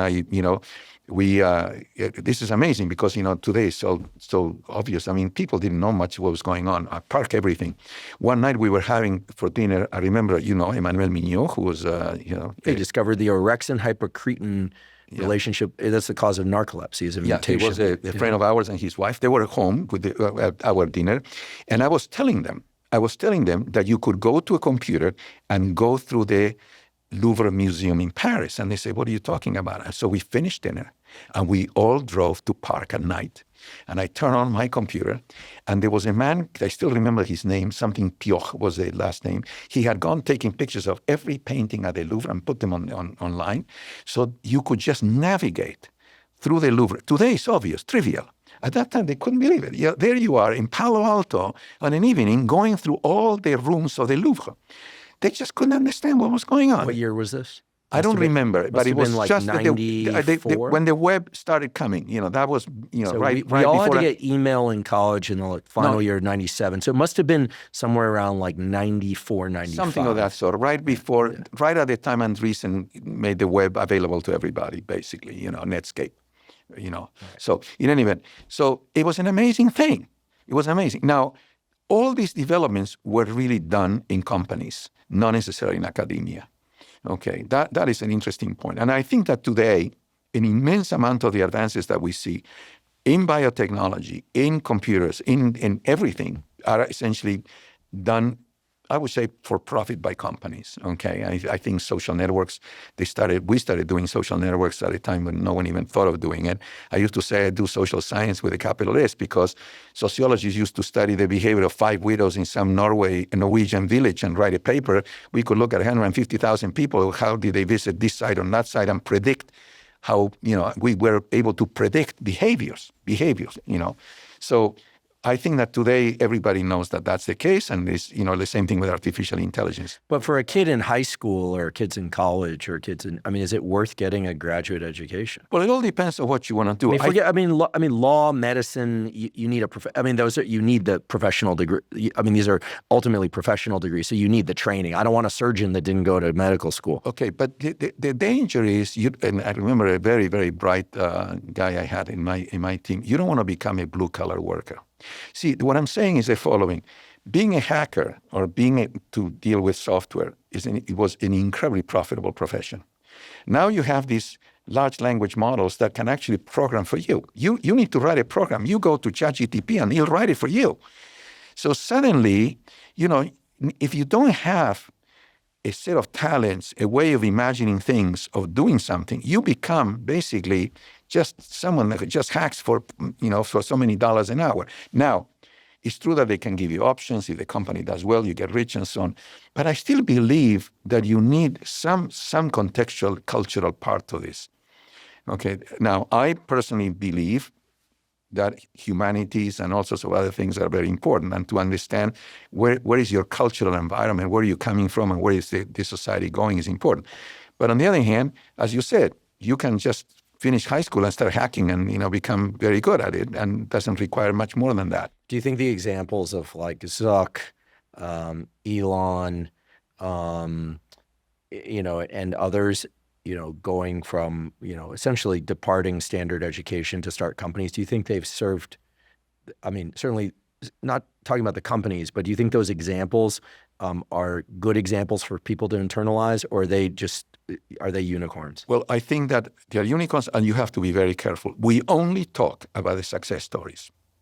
We don't go and interview the guy that is loading a landscaping truck because his startup didn't go anywhere. Okay, so it is our tendency to see these people as heroes and to try to imitate them is a very dangerous one, I think. Now, that doesn't mean that you should not be working on the things you care and gamble. But these are the guys who played a lottery and won. Mm-hmm. Do you remember there were many other social websites before, Facebook? Mm-hmm. And they all died. And Facebook could have died too. I mean, Zuckerberg might disagree with me, but, it could have died. Okay, and all these things are like that. Apple went almost under. They brought Steve Jobs again, and the guy put them into the stratosphere. And the same thing with Elon Musk. He's a high-tech risk taker, and so far, every time he flips the coin, he comes the right way. But to say I want to be like him, you have to be very careful and to calculate the odds. Okay, so when you say this, how many of these kids really make it? I mean, it's a very complicated thing. So I think that to have a strong background in something will help you when suddenly the field switches from being a programmer and making a lot of money to suddenly programmers are, a dime a dozen, or becoming a technician, basically. Mm-hmm. Okay. I mean, I had a perfectly thriving career as a lab scientist with grants and private funding and a bunch of other things, publishing regularly. And when I decided to switch to this, were you worried? No, because I saw it as a very slow departure from what you were doing. And I saw the success very early on. I mean, I realized that you were essentially satisfying two things that are very important to you. You like to explain things. You're incredibly good at explaining things since you were a little kid. Okay, you were always explaining everything to people, and you have a talent, let's face it. I mean, I'm not saying this because I want to flatter you. I really believe that. Everybody says that. The success of your podcast is a success at explaining things in ways that people understand. They don't have to go and buy a book on neuroanatomy to understand what you're saying. So I knew that this was a path. Now, I didn't realize how incredible the path was. And there was a lot of randomness in it. For instance, you started podcasting at a time when very few people were podcasting. If you start today, the story would be a very different one. The timing was the pandemic. People were home. They were listening to podcasts. And this it brings to something to me that many times people have asked me about me. What makes me do what I do? I believe in the idea of walking on beaches with very few footprints. When you go into a crowded field, it's a mess. So many of the times that I move into something else is when I realize that there's a mob scene of scientists working at this, and the chances of doing something interesting are very, very small, okay? The internet has allowed the information to go everywhere. A guy in Zambia can actually read the same things that I read here. So it's very hard to compete against such a crowd. And many people are brilliant, and many of them are smart. So you started something very early on, and you were lucky that you chose a field that resonates with the needs of people. Okay, there are also other people who do podcasting and goes nowhere. So I think that I never worried. I actually was elated to see the trajectory of your podcast. The only thing is, you have a tenure position, and that is a nice safety cushion if everything else were. Today, you're beyond the reach of justice, as I say, so no problem. You don't need it in a sense, unless no one's beyond the reach of justice. Well, but yeah, I still maintain my tenured position. I spoke to my chairman in ophthalmology this morning, and I'll teach this spring or in the fall. And it's good for you too to really interact with young people and to hear what they care and so on. But I never worried in the sense that I thought that you have enough talent to do well, and you chose to do it. I mean, I remember during COVID at the beginning, we were at your sister's house, and you were drawing all these little diagrams. I used to put my drawings. Yeah, and so I think you put them on Twitter or something of that sort, and it was the beginning of something much more interesting and important. Mm-hmm. And so I never worried about it. I think that all of us, the whole family, and those who know you are sort of impressed at the explosive success of this story here. Your podcast is amazing. I mean, I don't have to tell you. But well, it reflects a kind of an early compulsion more than anything of learn and teach, learn and share. Yeah, but there's also, I need to say something. The other day, actually, we were watching your interview with Esther Perel, and regardless of the fact that I think it's a great interview, both my wife and I were reflecting on the fact that it's also an incredible tribute to the way you conduct an interview. Okay, so there is a talent there. I mean, not many people can take someone and talk for and make it interesting. Let's put it that way. So you have that. Well, I inherited your curiosity. No, but it's more than that. It's also a way of drawing people out and so on, which is also part of your practice. So I never had any doubts. The opposite. I mean, the issue is, obviously you're taking it to many, many places long beyond what you started, which was essentially explain to people how neuroscience works, right? Yeah, we've gone into a lot of health domains and other things. Yes. And I've also been blessed with an amazing team. This is something that I think, while we share a lot of things in common, if I may, I mean, I've always been kind of a pack animal. If it was skateboarding, like draw friends together. If it's birds, I have my bird club with Eddie Chang, who now, as you know, is the chair of neurosurgery at UCSF. It's kind of wild to think about. But I've rarely gone alone. Yeah. Like I'm just struck. I mean, we've had many conversations over the years, but I'm just struck at how you've been able to be. You've been a bit of a lone wolf with these different camps. You make friends, you have colleagues, you maintain long-term relationships. I have groups of people who collaborate with me. I don't do this alone. Right. The opposite. Right. But there's I haven't changed crowds very often. And it seems like you've had to go into economics and theoretical physics and all these things. And that's an interesting difference. And it's daunting and thrilling at the same time. Sometimes when you start giving talks in a field that you've never done much before, and you see this audience, can be intimidating too. Mm-hmm. Even when I started doing chaos, I thought I was doing very well till I gave a talk at Berkeley, and there was a mathematicians. I regard mathematicians as the top people in the world. And I was saying something, and a guy, he's a very famous mathematician, he said, "That's a lie." I said, "What do you mean?" He said, "Can you prove it?" No, because, physicists don't prove theorems. He said, "Well, then it's a lie. If you cannot prove it's a lie." It was quite a cold shower. Yeah, that happens to me on Twitter every now and again. Well, they'll find something where I misspoke and they do it, and it's super embarrassing. You correct yourself, you move on. No, and then you learn things too. And you have a conversation with someone. And you never forget those things. This is what I learned. Like, you never forget the errors you made. Like on a qualifying exam. Most people will never take a qualifying exam, but they basically ask you questions until you get something wrong. Yeah. The moment you say, "I don't know," or you get something wrong, that's an important moment, because it's also the thing that you go look up and you never forget. Yeah, right. And also the tiny humiliations can be very good too for you. I mean, this is very important. I've had plenty of those. I've had plenty of those. I do too. I mean, I think it's a very, very important part of, growing up and discovering that you don't understand something. But I need to say this. I mean, in spite of the fact that, you paint me as a lone wolf, I'm not. I'm very social, and I love interacting with people. And I always been very lucky that I surround myself with groups of people, including today, that are brilliant and resonate with the kinds of things I want to do. And so it's very stimulating. I'm not the kind of person that sits in a corner and does theories and publishes. I publish papers on my own. That was my romantic period where I needed to be Einstein in the patent office. And not that I thought I was Einstein, but it was very important. I was the only author. Okay. Today I don't mind putting my name wherever, and I don't need it. I mean, I have hundreds of papers and lots, more than enough patents and so on. So I like interacting with people. It's very, very important to me. When I have an idea, I need to tell people about an idea. So I can relate. Yes.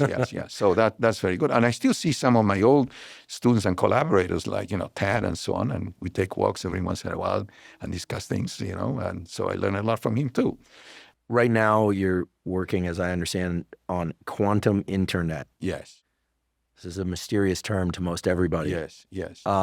You alluded to it earlier about quantum entanglement, or about entanglement. Yes. But my understanding is that foreign governments, countries, and our government and country are very interested in quantum internet. Yes. That it might actually be at least as important as AI, maybe more important for security reasons, et cetera. Can you explain quantum internet in a way that I can understand and the listeners can understand? I can explain. I mean, I'll tell you the original thing. Quantum mechanics was essentially finished in 1925. So we are not reinventing new physics here. Okay, there's the physics of the gravitation and quantum, but that's not really what we're talking about. What happens is the following. The basis of all secure interactions in the internet on computers are based on the idea that there are certain mathematical equations or functions that are very hard to resolve. So when I send you something encoded, if someone is listening to that conversation that is encoded and tries to read it, It's very, very hard to do because in order to decode that code, is some kind of symbols and so on, you need to, I don't know, months or years of a computer to do it, okay? But it can be done. Computers get broken, computer codes get broken all the time because the basis of these codes are mathematical functions. You have a mathematical function, you can create a computer program that will try to unravel it, and it can be unraveled. Okay, so that's one thing. Now here comes quantum mechanics. Quantum mechanics provides security that is not given by mathematics, but by the laws of physics. So if you have a way of sending messages from one computer to the other, encrypted using quantum mechanisms, they cannot be broken. Can you give me an example of a quantum mechanism for encoding information? Imagine that I'm sending you messages. Every message is encoded in binary, ones and zeros. Okay, so I'm sending a message which is a string of ones and zeros. That string of ones and zeros could be "Hello, Andrew," or it could also be something that is secretly encoded into something. If it's classical encryption, which is what we use today, a computer in principle can look at those symbols and unravel them. Now let me show you how it works in quantum. In quantum, when I send you a quantum message, the act of touching it, trying to look at it, destroys it. That's what happens in quantum, not in classical thing.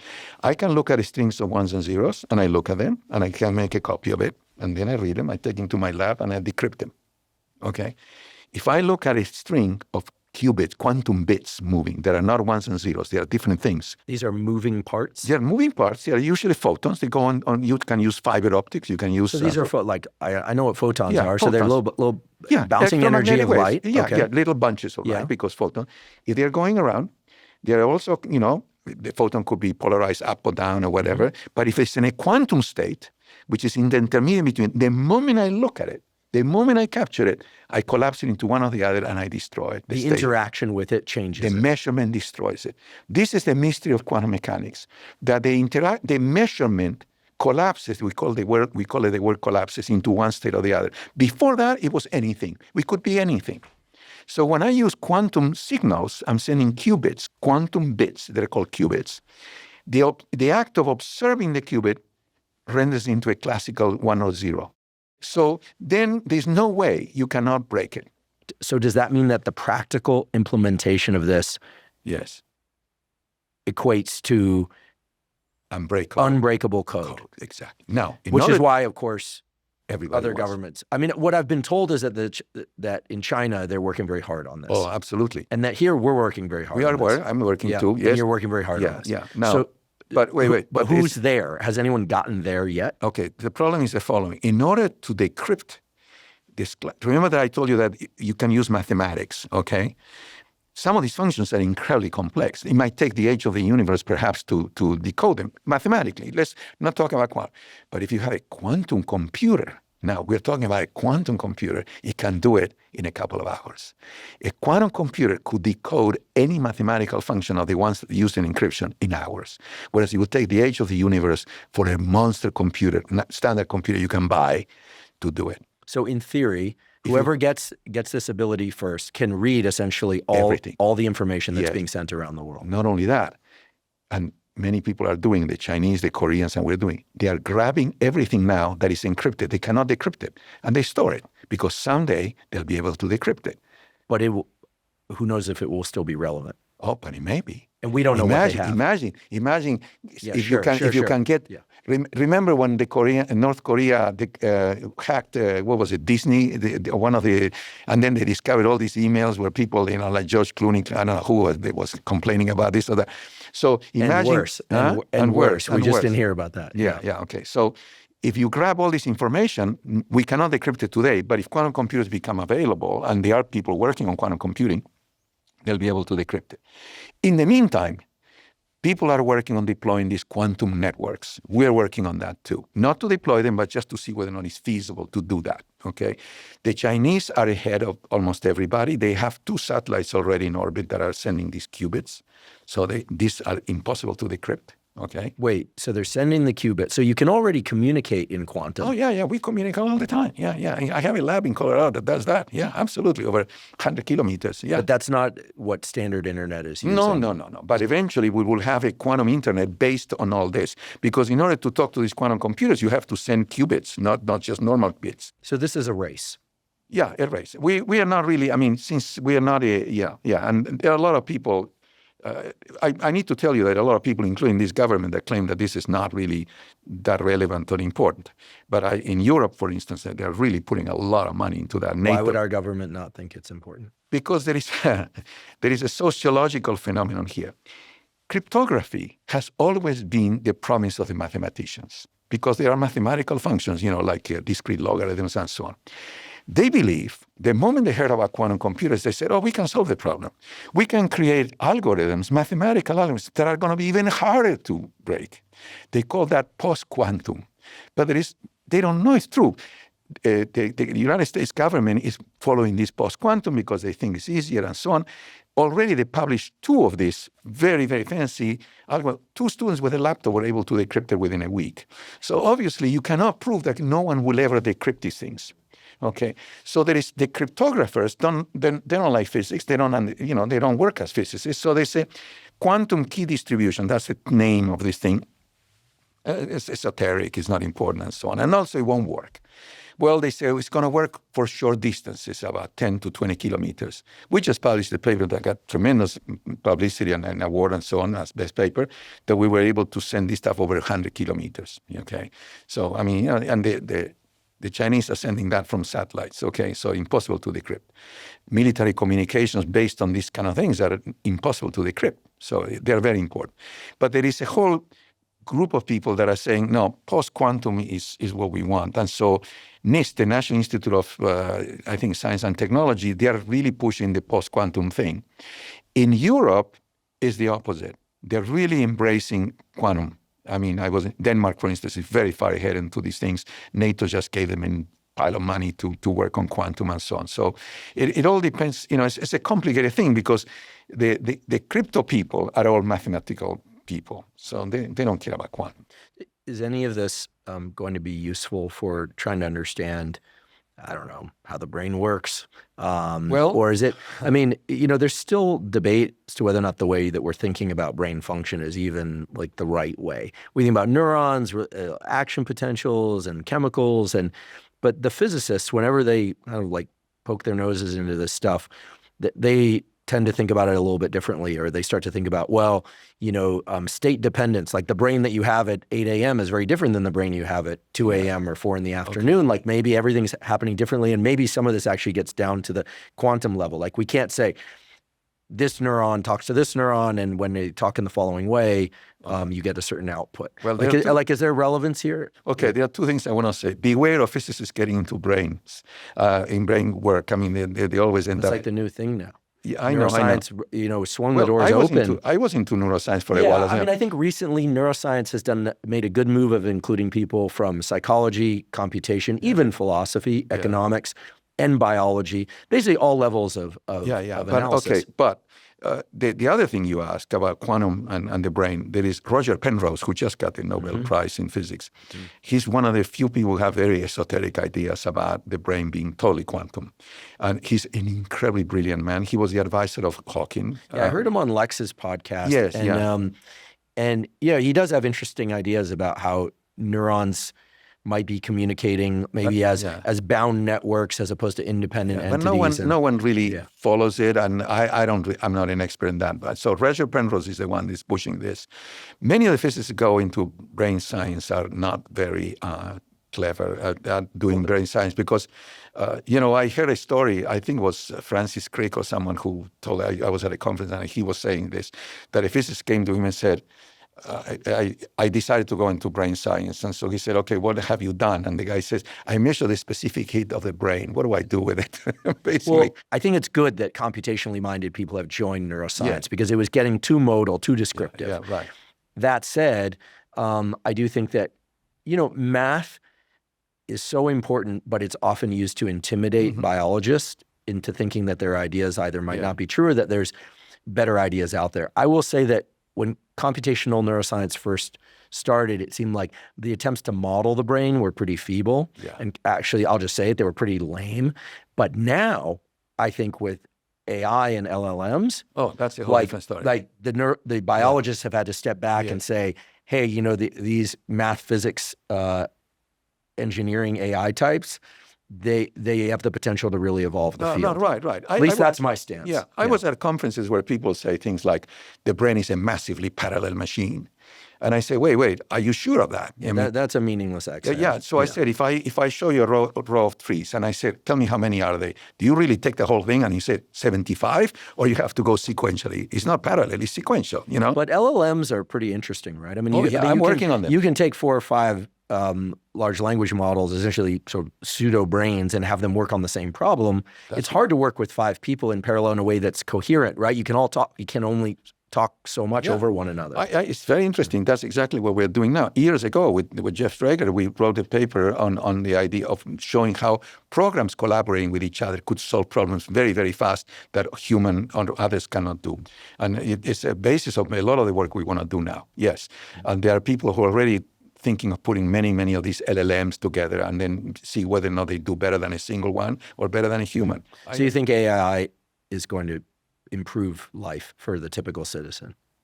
Yes, because you can use these things in order to do things that were very hard to do before. I mean, I use them and it's amazing. I mean, we just published a paper on hallucinations in LLMs and so on, because they hallucinate every once in a while. They say anything. But yes, they are very useful. And I think that the companies that use them will make more money than the companies that produce them, like OpenAI and so on. Yes, it's a very, very important field. But 10, 15 years ago, whenever I'd bring up AI, you would chuckle and say this stuff is like... Well, the funny thing is that the other day, I don't want to name him, one of the managers at Xerox PARC. When I was at PARC, I started playing with the idea of using machine learning to see what they can do. And the AI people at that time said, that's nonsense. We need to think about logic. How does a brain think? How do we do cognitive psychology and so on? We were just doing neural nets. That's exactly it. And the other day I was meeting with some of these people and they were saying to me, we used to laugh at you, doing this stuff because we could do only very little. And today is the rage. Now, the difference between what I was doing and what is being done today is a scale. I mean, I don't know if you know that they're now using nuclear power reactors in order to power the data centers. I didn't know that. But it's an immense cost of computing. You have no idea the amount of work that it takes to 1 trillion tokens in order to get one of these things to work. It strikes me you've always been very open-minded and very willing to adopt new technologies. Yes. But it hasn't changed your daily life very much. No. Like not much at all. I remember early on you said, you showed me the internet and you said, be very careful. And I said, why? You said, it's like mental chewing gum. Absolutely. You chew and chew. Those were your words. You said, you chew and chew. And at first it tastes good. Then it doesn't taste very good at all. Then you don't taste it at all.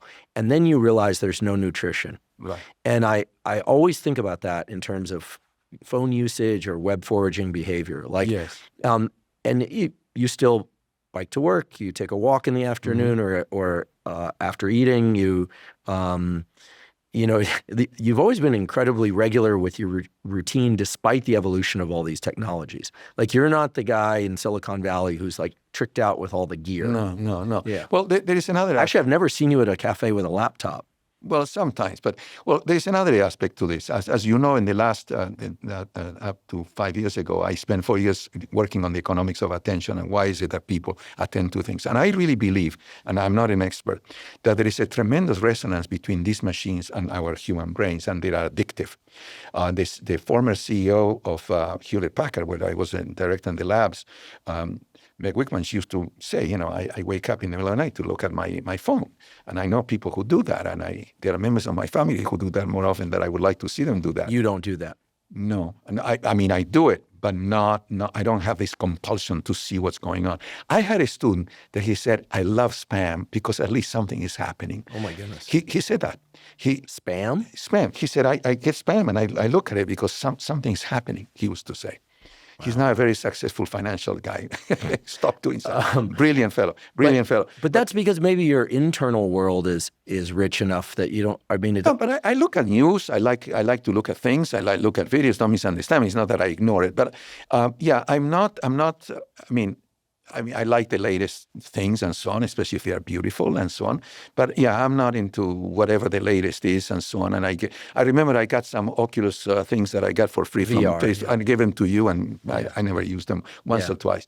I'm not. I mean, I've used VR in my lab, but I don't want to spend time in VR. Well, and also, as my conversation with one of your collaborators here revealed before this podcast, I love mechanical things and the details, the analog world.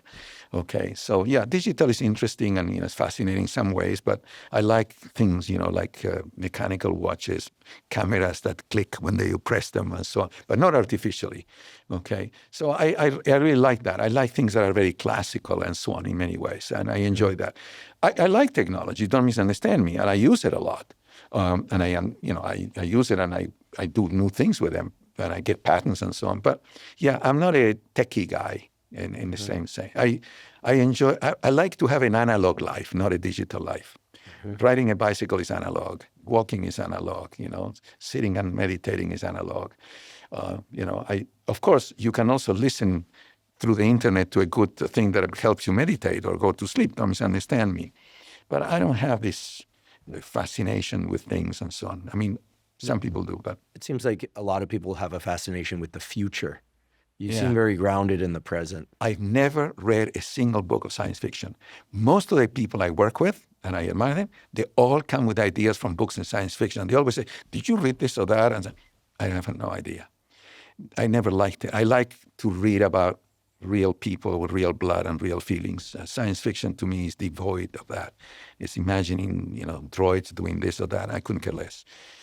Whereas I always think that physicists must love science fiction because never read a single book or looked at it in a movie of science fiction. I couldn't care less. I don't relate to that. I don't think that these people display human-like behavior anyhow. So, I mean, I'm not saying that it's not interesting to others. Yeah. I mean, you're not a futurist. No. Even though they call me a futurist because I always anticipate things. Right, but you're not somebody who, thinks about what life is going to be like 100 years from now. No. I like to know life is now. Yes. And I also, as Niels Bohr once said, it is hard to predict anything, especially the future. Okay, we all predict the past very well. I don't know what's going to go. I mean, we've seen things happening, indeed, unbelievable things. I mean, the technology that allows you to become such a worldwide known phenomenon is because of the technology. Imagine if you were just declaiming in the Roman Senate centuries ago. Very few people I'd be doing exactly what I'm doing now, but with no microphones or cameras. Right, okay. Yeah. So, yeah, I'm not a futurist in that sense. People tell me I am because I anticipate things, but not because I imagine, a world in which, I couldn't care less about going to Mars, for instance, even though Elon Musk thinks it's very important. Do you think it's a cool project? I don't know. I want to ask him why. And then he tells me he says things like, well, civilization is going to die here. We are going to fix it. And so I don't know. I mean, let it happen. I don't know. Just enjoy now, You're not worried about the future. In that sense, no, I'm an optimist. Mm-hmm. I believe that technology will solve the global warming problem, everything. It's obvious how to solve it. There's nothing very mysterious. Nuclear power is going to do it, Absolutely. Once we get over our preconceived notions of nuclear power. Right. But, very few people have ever died of a nuclear accident, let's face it. Yeah, they need to name it something else. Might be. Many things that at once were thought to be dangerous, when renamed, we turn out to not be so dangerous that when renamed, people are willing to adopt. Right. So, I don't really, I don't worry too much about the future. I think that people are ingenious and wise enough to steer away from the brink, hopefully. You don't seem to worry too much generally. You're not a big worrier. Mm-mm. Yeah. No. Yeah. You and I are different that way. Huh? You and I are different that way. Yeah. You worry a lot. Yes. Not if I keep busy. Oh, okay. These days, a lot less. I think that I think at the transition points between different circumstances and at the transition points between different career things, I think it makes sense to worry. It sort of drives some of the urgency to make sure that you reach for the next rung and grab it, right, and not not miss. I mean, I think there's been elements of uncertainty in my life where I felt like okay, I'm going to ground to the things I can control. But no, I don't stay up at night worrying about things. Yeah. Also, I think meditation is profoundly effective at this. Suddenly you're here, and that stays. The past is the past. You cannot do anything, and the future hasn't arrived. So what the heck? You know, I really believe that, and it has helped me immensely. I'm very, the few things I'm very proud. I went for my medical checkup a year ago, and the doctor says, "I'd love to hear you breathe." I said, "What's so wrong with my breathing?" He says, "So slow and calm." So you got over the white coat syndrome. Yes. Yeah. Because of meditation. Yeah. You sent me your lab results this morning, so everything looks great. But you've always been regular about exercise, not excessive. No. You're never one of the marathoners or the 5 a.m. in the pool people. But no. I tried once to run a marathon actually. So that was I mean, it's very common in the area where in and around Stanford to be pretty extreme about athletics. That was never your thing. No. Steady. Long distance runner. Yeah, I told you that once. Yeah. I'm not a sprinter. Yeah, some people are, and by the way, I admire them immensely. You mean in life? Like we were speaking metaphor. Yeah, in general. Yeah, there are some people who really can do things incredibly fast, and they move from one thing to the other, and so on. I like people who reflect some wisdom. For instance, it's very strange for someone like me, but I see a Buddhist monk, and I feel calmer by just seeing that person. You know. I don't know. There is something. It's not just the spirituality, the power they have to be here, totally and absolutely. It's impressive to me. I mean, some other people say, "Okay, he has funny robes or something." I like that a lot. It's not necessarily a way. I mean, my therapist used to tell me that to use meditation to move away from trouble and troubling thoughts is not a good idea. So you have to embrace the world too. But I use it just to stay calm and to enjoy and to see things for what they are. And I think the future is the future. I don't know. Well, you can only control what you can control. Right. But there's some people who worry all the time about the future. Given your understanding of quantum mechanics, relativity, and the real world, and perhaps just generally knowing what you know and experiencing what you've experienced, do you believe in some sort of higher power organizing force? Or let's just be blunt, do you believe in God? Well, okay, the word God it has a lot of implications, right? I mean, I don't believe in a God that keeps track of what you and I are doing at this point. There are too many people and so on. So I don't believe in this notion of of an agent there that is somehow knowing what everybody on this planet is doing, or and so on. I do feel sometimes, and especially because of the studies I have, and actually from reading people who have been very, very deep, in particular the thoughts of people like Einstein, Heisenberg, and so on, that there seems to be at times a sense of an organizing principle in the universe, and to learn those rules. So there is this notion, I mean, philosophically it's called pantheism, that God is in nature already. Spinoza and all these people study this. That is very appealing to me. The notion that there is something, that this thing is, if it's evolving, is like an entity, but not an entity that says, "Oh, tomorrow, you'll die," or so on. I mean, you die. There are lots of events that lead to death or to happiness and so on, but not because someone is out there checking. I mean, I don't believe that is enough memory to store all this, although today I saw you can buy SanDisk memory terabytes that is this big. Yes. So I don't believe in that, but it's a matter of belief, not anything else. And unfortunately, these beliefs are, translate sometimes in complicated action. I do believe that there is a sense of mystery. I sometimes I once heard, I don't know who said it, but it's a very good sentence that if you listen to Beethoven say, I mean, the man struggled, but it's amazing he was able to create that music. On the other hand, Mozart seems to have been getting the messages from heavens, on a daily basis, just wrote it down. So some people are given this connection to something much bigger. And you have access to that through listening to that music, the experiences we have. There is this idea out there that consciousness doesn't just exist within our brains, but as sort of a collective network, and things come through us, not just as individuals, but as Jungian thing is a lot of that. I'm very interested in the word spiritual and what it means, to see that things transcend our particular needs at any point. But the idea of a God that tells you one thing or the other, it's funny, if you look at any movie, Braveheart or whatever, you see the one group of warriors has a priest saying, God is with us, and the other one is about to engage. It says the same thing to the other group. That's a little bit funny, right? I mean, I think humans and human brains in particular are amazing what human brains can do. This computer in our heads is spectacular. Yeah. And yet it also has limitations. And I think, well, put differently, does it make you nervous or worry you that I seem to have an increasing interest in God and religion? No, I think that is a beautiful journey in which you're in. And there are two pieces to this.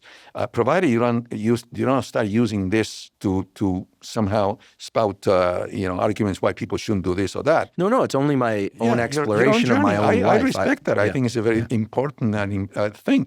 There is an issue here that I read reading Wilson, actually E.O. Wilson, which he wrote this beautiful book on human nature, and he claims that the religious instinct comes out of a submissive component in us that animals have. Dogs are submissive, and we believe that we need to be submissive to a king and to something beyond a king, some deity or something else. That's his theory. Well, I certainly don't feel any compulsion to be submissive to other humans.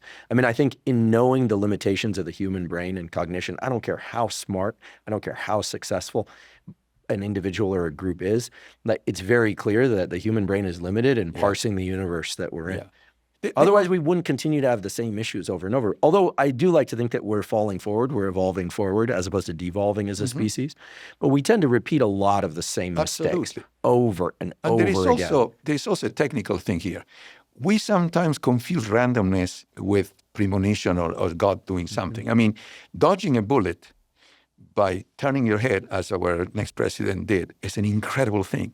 The probability is so small. But that doesn't mean that there was someone who said, turn your head, do it, and so the bullet will pass. I mean, we ascribe causality to something that was truly random. It could have also, in another scenario, the same turn of the head would have been to the other side, and this person would be dead. But sometimes we are confronted with these incredible coincidences that we cannot explain, and we say, oh, it must be God that made sure that you and I met, or that we thought the same thoughts, and so on. Although as a biologist who started off as a neurodevelopmental biologist, I think I just had to see, there are two things that changed my understanding of what might be possible. One was Barbara Chapman, my advisor, once treated me to an experiment. It was kind of a funny thing. Typical Barbara, you know how nerdy she was. She said, are you willing to stay up all night? And I was like, okay, yeah. And she took zebrafish eggs and fertilized them. And I sat for 11 hours with food. I got up to use the restroom, and I watched a zebrafish egg duplicate and become a fish, like in real time with my eyes. Not some movie on YouTube, although that's impressive too. People can look these up. But to just actually see life emerge from a set of cells through its own organizing principles, all of which can be explained by genes, transcription factors, the physics of the mitotic spindle. Math and biology and chemistry can explain all of it. But there was something truly spectacular about it that seems so non-random, because it's not random. No. And then the other one is that, I guess I've had enough experiences with prayer and the consequences of prayer in my real life that I sort of can't get my head around the idea that there's not a God or some sort of organizing force. I can't accept it because there's causality, reverse causality, correlation, and mistaking correlation and causality, but somehow, I like to think I'm grounded in science and reality, but I don't think science can explain it all. Oh, no. And I think that this experience of this spirituality, for instance, I remember, it still happens, spending a night outdoors and looking at the sky. It's an incredible thing, the stars, and you feel so small, and yet there is order to all that. It's not just random stuff. They move according to laws that fortunately we humans were able to discover, which is an amazing thing when you think about it. Dogs did not discover gravity. No. Certainly not Costello. Okay. Costello was gravity. Yeah. So I really think that there is something to be said about these spiritual experiences, and I really believe that very importantly. And I listen to people talk. Recently I've been looking at some stuff that C.S. Lewis, he was a man who was studying the the sagas and the mythology of the Vikings and so on, and eventually became a devout Christian, thinking that this was the only answer because all religions have the same element. So I understand that. I respect it. I experienced that, at times in my life. But when I think seriously about it, I think that the moment, we have this computer and, we can get glimpses of all this. But I don't believe that is this notion. No one can prove to me that there is someone there organizing my life minute by minute or second by second. I don't believe that. I do believe that there are fantastic chances in life and randomness, beautiful ones. Okay, and having you and Lara as children is a fantastic randomness in my life. So, hopefully it wasn't too random. No, in the sense that, children, children that come unhealthy, whatever. I mean, it's a very impressive thing. Yeah, the number of things that have to organize to create a healthy child it's truly a miracle. Yeah, true. Yeah, and I think, but a lot of it is random too, I mean, the same set of parents can produce two different set of children too, okay? I mean, that's a very, very important. Laura and I are pretty different. Oh, absolutely, but in very beautiful ways too. So, I mean, neither of you does behave or conducts a life that, I would be unhappy or your mother would be unhappy with. Mm-hmm. So, but going back to this, I believe that indeed spirituality is important. I have a lot of access to that through classical music. There are times that I really believe that I can get very, very emotional listening to music, very emotional. My wife always notices it when I do that. And I think that then you're having access to something very different. Of course, it can be explained physiologically by all sorts of resonances and so on, but who cares? Mm-hmm. You mentioned that you can peer into the future with ideas that you're working on, and yet you don't get too far ahead. Like you're not thinking like 100 years from now, what's it going to look like? Do you spend a lot of time thinking about the past? Sometimes. I've always, because I left my family when I was still very young, I always had a certain nostalgia for things. Okay, I became friend with a very impressive guy in France, Claude Jopard. I think he was the director of the Geophysics Institute, and both of us had very similar parents in different, French and Argentina, but still, and similar educations. And I have sometimes a certain nostalgia that is almost melancholy about the way we grew up and so on. Melancholy. A little bit about it. I mean, but I recall your stories about growing up in Argentina, like you would have 10, 15 cousins over for lunch every Sunday. Yeah, I was very That doesn't sound melancholy. No, but there were moments of loneliness, moments of times where I felt very misunderstood. I had, unfortunately, a very punishing mother. But I still remember her, and I think about her in ways that are not necessarily always very happy. I was looking at photos a while ago, and there are pictures of her that is, she's smiling coming out of the Pacific Ocean in Carmel. She took a walk and so on. But I reflect back in the past in that sense. I mean, and sometimes, I'm asked, how did you grow up? My wife, being Danish, she grew up in a very different way from, upper middle class Argentines. So, we reflect on that, the kinds of childhoods we had and so on. But not in the sense that, I wish I had that now. No regrets. Well, not many. That's good. There is one regret that is more theoretical than anything else, which is if I look at my family, my brother stayed, produced family, children, grandchildren, and so on. I came here and I produced children, grandchildren, and there are going to be two diverging branches of the family. We still get together. We got together last year for your birthday. Yeah, no, I know. That's what is so important to me, yes. But I think about it sometimes, and when I go back and I see the lives very similar to what I had, or different perhaps, there is a certain sense of thinking about the past. But I also realize that if I didn't take the steps I took, I would be as miserable as some of my old friends that are really struggling even to find meaning in what they do, or even surviving economically. So I was really lucky. Well, so was I, because I wouldn't have existed, because you wouldn't have met Mom. That's true too. Yeah, exactly. I mean, maybe you would have, but no. But I'm grateful I didn't grow up in Buenos Aires. I love the city. I love the country. I don't feel that. I couldn't have done any of the things I've done in South America, given maybe, but the landscape was just completely I different. go there and after a week I want to come back. Yeah, definitely. So you love this country. I love this country. I feel very much part of this country and very grateful to what this country has done for me, for my family, and that includes you and your sister, okay, and my wife. When did you become a citizen? Oh, many, many years ago. And I really did it consciously, not because, I mean, there were practical things, but no, I really believe in it. I really believe it's an incredible country and it gives incredible opportunities to people. As Elon Musk, I'm also an immigrant. I'm very happy to be one. Yeah, so, you've always been a patriot. Absolutely. And on the other hand, as I said, Argentina is complicated. I go there and a lot of smells and things that, bring memories that are amazing. Not bad either. The food's not bad. Yeah, but it's also the whole atmosphere. And the first 2-3 days are an incredible experience of meeting friends and talking with them and so on. But after a while, I also see a darker side to it. I must tell you that, on the other hand, my country-in-law, Denmark, is also a country that I like immensely. There's nice people and pleasant and soft, very soft, especially in summer. But the Danes are also strong people. Like the average Dane is so smart. I think the high school education there must be among the best in the world. Yeah, there is a notion of proficiency. I mean, people are proficient at what they do. Yeah, you go to a store, you have a problem, an airline or whatever, you'll get someone who really knows how to solve it. But there's also it's a small society, very homogeneous, tremendous sense of humor, which I enjoy.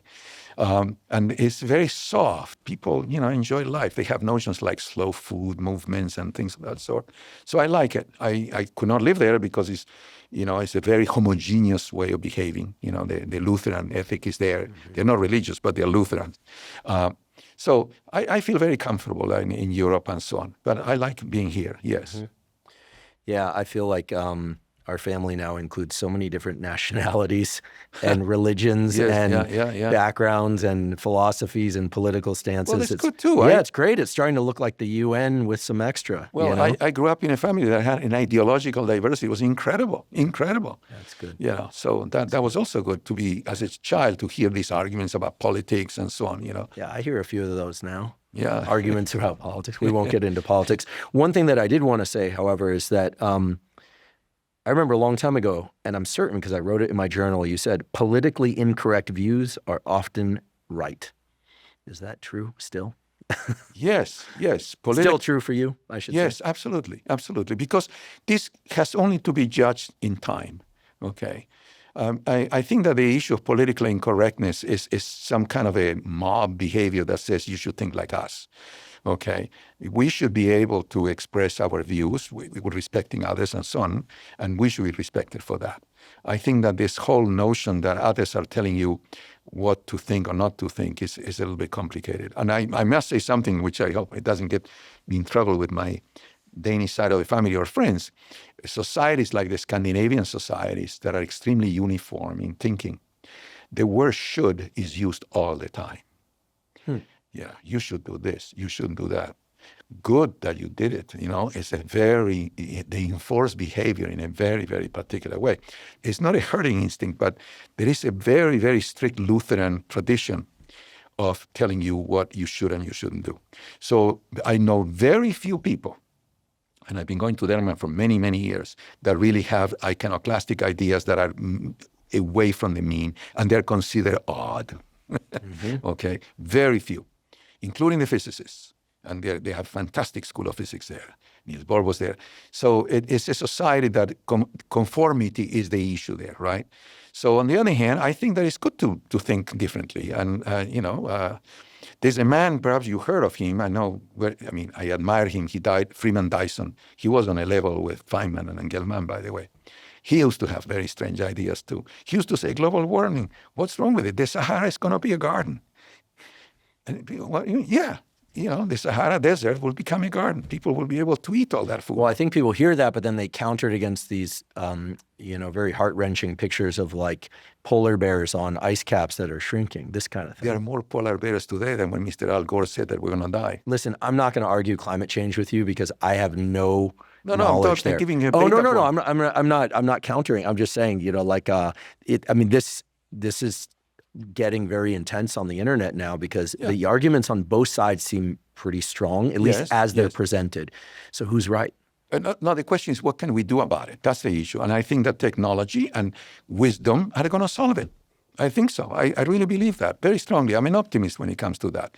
But when I'm talking about being politically incorrect, is this idea of saying things that a group of people say you shouldn't be saying or thinking those thoughts.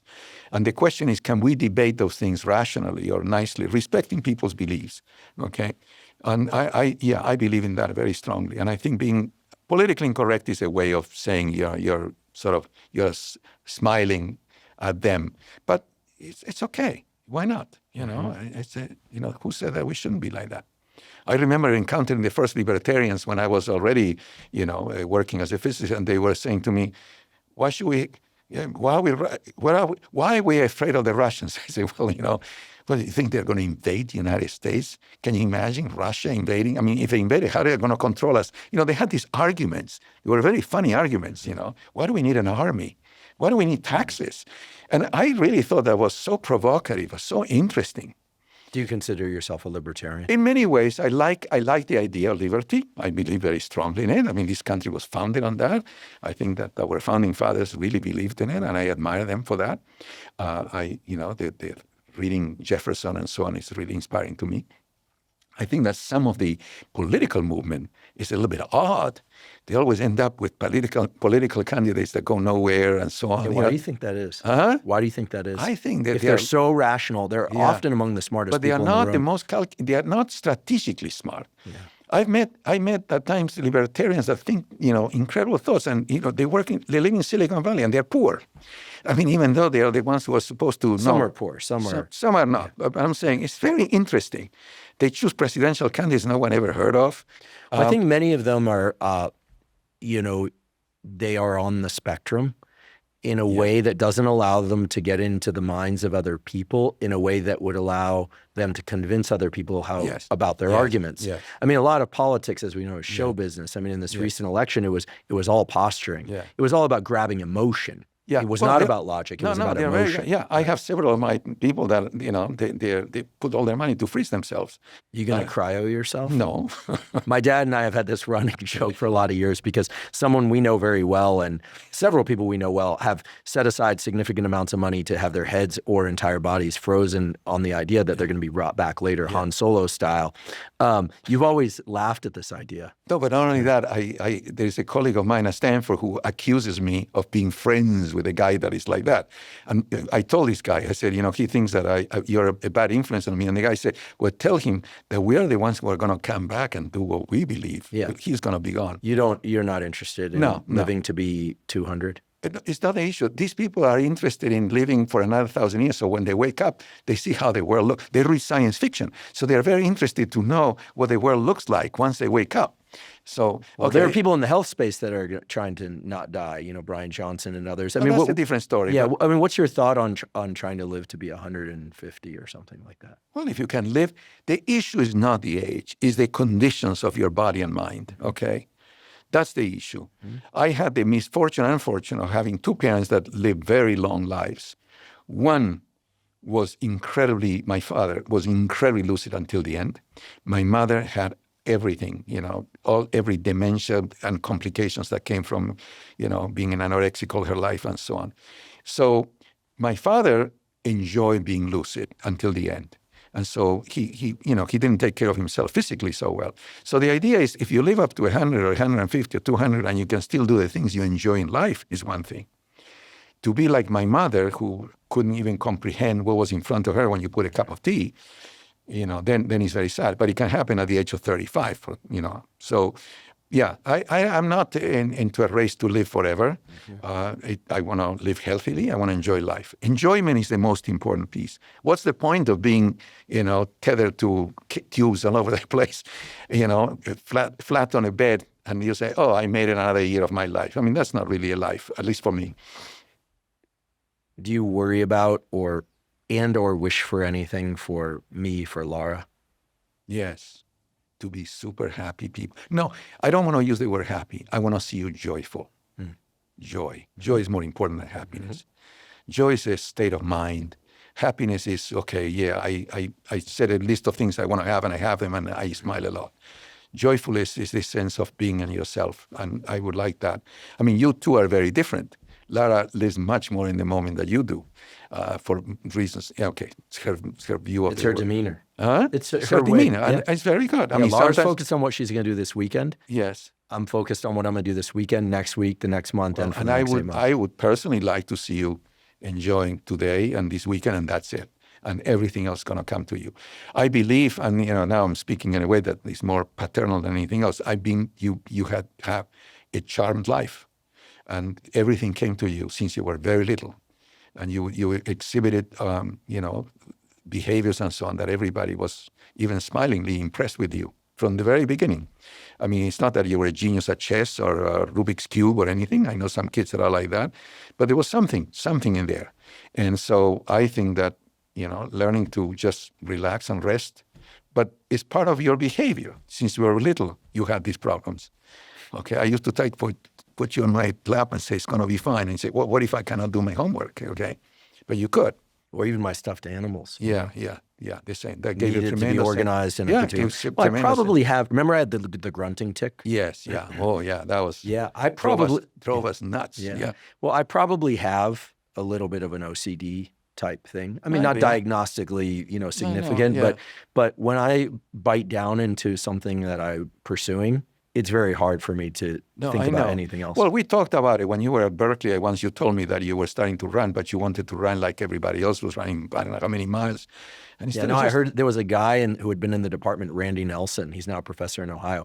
Somebody just just in passing said, oh yeah, Randy worked, like 80 hours a week or 90 hours a week. And I was like, 95 hours. Yeah, I remember that. But what's interesting is I'm not a naturally competitive person. No. It was just this idea, like I've tended to want to know how I've since stopped this, but there was a long time where I wanted to figure out what my body and mind were capable of. Right. I just wanted to see like, how high is that ceiling? And it was only when I almost suffocated on a scuba dive, or when I was working to the point of exhaustion, and then I also realized that, I published a number of papers to get tenure. Like, I didn't need that many, but I enjoyed every one. It's not like I'm not having fun. Right, but I'm having fun. Yeah, this idea of pushing oneself to limits, the question is why? I mean, I think there is so much to enjoy on a regular life and the things that we have already. We have to work to get them the way we want. But I don't think that worrying for the sake of worrying or just worrying. I mean, I don't tend to worry. Well, you know what changed that for me in a major way? I mean, I've had moments. I think I can recall, like, I have a favorite best day of my life moment. I won't share it here. So it's not relevant right now. But Costello helped bring me into the moment. Yeah. Like he would do these things that like I would delight in that were just so simple, like the way he would like fall over or something, or that I think that like having another creature there that is very much in the moment brings you into the moment. Right, and you were very connected to it too. I mean, I think that if you were connected to someone that has that property of bringing you down and so on, you would start enjoying it. The people I've had amazing partners, as you know, some less than amazing, but many amazing partners, and they tended to be also kind of into the future, like focus on what's not quite there yet. But I must say, I think women in general do it better than men, that they're better at like grounding to the present? Well, it depends. I think that my wife tends to be more anxious than I am about the future. So maybe it's not gender related. I tend, in trying to sort of, tell her that she shouldn't worry so much, I think that I also suddenly reflect, what am I doing here? And I try to also slow down myself. I think that, I think you're someone who's running from one thing to the other. I mean, to say it colloquially, but it would be nice if you said, okay, I'm fine. You have a podcast that is doing well. You don't have to worry what the podcast is going to be doing in 5 years. No, I don't think out that far. I don't think about the career piece. I think that I often don't have a plan. I know what we're going to do this year. I don't know what we're going to do after that. But professionally, I think, I think part of it was science. I mean, we're talking about a lot of things, but for many years, right, from the time I like squared my life away and when I turned 19, it was like, okay, I'm going to get things right now. There's always been these milestones. You're going to finish your undergraduate degree. I did a master's, then you did the Ph.D., then the postdoc, then you're going to need to get tenure. I think the academic system was a system of 2 to 5 year bursts. like sprinting marathons in many ways to try and, grab the next thing to get to the next level. And there was a lot of uncertainty for a long time. I think I'm finally now coming into a place of certainty, like feelings of like, oh, like things are good and they've gone great. But it's hard. Oh, of course it's hard, especially if you have that kind of temperament. Yes, and I think you need to train yourself almost to. I just had a set of the words that are. It's a matter of bringing elegance into your life, almost to live it in a way that is elegant, is nice in itself.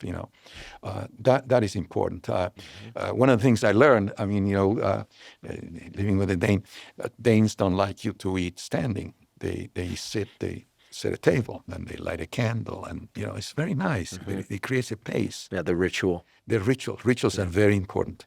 And also the other thing that is very important, and I discovered, is to have something to look forward to. You cannot just wake up one day and say, and now what? There has to be something. Okay, that's important. I mean, we all have that. So Rogan talks about this thing about, because he has a podcast, he does four episodes a week, plus he's an announcer of the UFC, he has his comedy career, he has 3 kids, he's in a happy marriage, and he's really into working out and all this. And I heard something recently. It was actually the foreword to Cameron Haynes' book. I was listening to it, and it was amazing. He said, you have to approach your life, no matter how busy or how simple, as a kind of work of art. Like, you can't just think of it as daily life. You have to have some macroscopic view of this so that you know where to put things. Yeah, well, and it's a lot of what you're saying as well. Elegance, life has to have elegance. Otherwise, it's just disjoint moments. And so sometimes it will be like that, and it can be very creative too. But most of the idea is to really get into something. I mean, I personally think that when you describe me as being very steady and whatever, sounds very boring too, for that matter, right? I mean, I don't know. I mean, there's a beauty in steadiness, because from places of steadiness, you can take good risks. Well, right. I mean, and I think that my mind is not, in a steady, state. But I don't have this notion, I have to see things, everybody's talking about something, I have to see it. I never felt like that. No. I mean, I'd like to see things, don't misunderstand me. But it's very important for me to be in the moment and do things the way I like them to do. Yeah, you don't seem to need to go on like jungle adventures or ice skate across Antarctica. No. Like you've never been one for like the kind of wild outing. The wild outing is here. That's my wild outing. Yeah, I can have very wild thoughts about things that I would like. Sometimes they're totally wrong and so on. But yeah, in a funny way, I am a little bit of what the French call an armchair philosopher or whatever. There are these people who write articles about France and Africa without ever having left France or something of that sort. So I'm not like that. But I don't necessarily crave this physical adventure for the sake of adventure. I like beautiful things. And I don't mind repeating the same beautiful thing every year if necessary, going on vacation to the same places and so on. Yeah, you like to go back to the same places. Well, there is a difference between tourism, where you see new things and so on. I like that. There's also the idea of vacation, where you just sit and enjoy what you have. I confess I've not ever done it. Well, and you know this about me. I've never taken a vacation. To the summer house in Denmark. You can spend a week there just enjoying it. That's it. I don't know if I show you pictures, from the window. They see the deer in the garden. They just sit there. It's nice. So there's nothing, it's nice. It can be, you cannot spend a life doing that. I'm not a monk. Okay, I'm not a meditator that will spend hours on this. But, it's nice to rest. It's very important, I think. And the rituals are important to you. Very important, yes, yeah. The rituals also are very reassuring, because then it's predictable, right? You don't want a totally unpredictable life all the time. That's what people create rituals, You early on taught me about etiquette. It's something that years later, I think it was probably in the mid-'90s, for some reason, we were at the movies together, and we saw some people at the movies, and they were wearing their bathroom slippers, and more or less their pajamas to the movies. And I'll never forget, you grabbed my arm, like you didn't grab it forcefully, but you grabbed it. You said, "You see that?" And I said, "Yeah." And you said, "People are coming to the movies in their pajamas." I said, "Yeah." And you said, "That's the beginning of the end to any society." Right. And I thought you were joking, but it's something I thought about a lot. you also said, and I'll never forget, you're always better off being overdressed because then at least your class that you're speaking to or your hosts of, et cetera, they know that you took them seriously. Right. And I don't think we really appreciate etiquette. We sort of, like, as Americans especially, we've somehow confused freedom of choice with discarding etiquette. Yes. Like, it's not something that you hear discussed very much, but what about etiquette and what? Well, there are many components. I think the most important one is a societal one. I mean, one of the things that I like, for instance, if you go to England, how polite people are. Politeness is a virtue, and politeness, the higher the social class, the higher the demand to be polite. Is behavior, is being nice to people, is understanding what they are, and associated with that, there are codes. Some of them are behavioral, some of them are dress codes. I had a brilliant economist, Italian economist, working with me, and now he's in the East Coast, who told me he went to a wedding in Italy after living in the United States, and he went to his cousin's wedding, and his uncle said, you show no respect, you're not wearing cufflinks. He said, well, but my shirt is all, but no, go home and get cufflinks because you're showing lack of respect for not dressing the proper way to this wedding. So I think that there are expectations that people have about certain kinds of behavior. I mean, if you look at, say, the pictures of what's going on now in Washington and so on, you notice that Mr. Elon Musk, who's always in a T-shirt that says, let's go to Mars, suddenly he's wearing a tuxedo because he's part of a group of people that are behaving like government officials should behave. You don't go in sandals and shorts. But Silicon Valley is famous for the flip-flops and the hoodie. Right, because the problem is that people confuse the style with the message. They think that because you wear a hoodie because Mark Zuckerberg was wearing hoodies makes you brilliant, okay? And I think that the issue of dress codes elicit a certain sense of behavior in people, as you said. I mean, how would you feel if you went on a first date with someone that comes in her, slippers and a bathrobe and said, let's go to the movies? It's not happened yet. Well, So what I'm saying is you don't have to overdo it. I mean, that's another issue. And you have to also conform to the roles of the society. I noticed, for instance, that in the East Coast, people dress much more properly than in the West Coast. You go to New York and you see men wearing suits and ties. Here, you don't see that here. Perhaps in LA, not in the Bay Area ever. Yeah, one thing that you pointed out is that at any wedding in Argentina, men keep their jackets and ties on the whole night. I've always kept my jacket and tie on the entire night. In the United States, it's almost like moments after people arrive at any party in a suit, they start undressing. Yeah, right. Why did they dress up then? Yeah. Okay, so that's my view. So I am not necessarily someone that advocates wearing a tie when I go to work and so on, but I really believe that there are codes of conduct that sort of reflect many things. And you're projecting a message, right? You're giving. I mean, the idea of a hoodie at one point or the other, first of all, was herding behavior. Everybody had to wear one because then you're cool or whatever. Okay. In adolescence, I understand it. I mean, that's what you do as an adolescent. You do what others do. But as you grow up, you can also signal whom you are by the way you dress and you behave. Well, what do you think about the discourse on platforms like X, where you can see a mix, including a lot of academics and high-level thinkers, acting kind of like teenagers? Well, okay, they want to be popular. That's all. They want to draw attention. Yeah, this is kind of a new thing. I won't name names, but some people who are considered some of the smartest people in the world, like their discourse on social media is like, they wouldn't last 2 seconds on the schoolyard. They get hit in the face. It's like weird, like grown men acting kind of like teenagers. Okay, well, they have a problem because they want to be thought of as young. That's a whole different story, okay? That's a different story.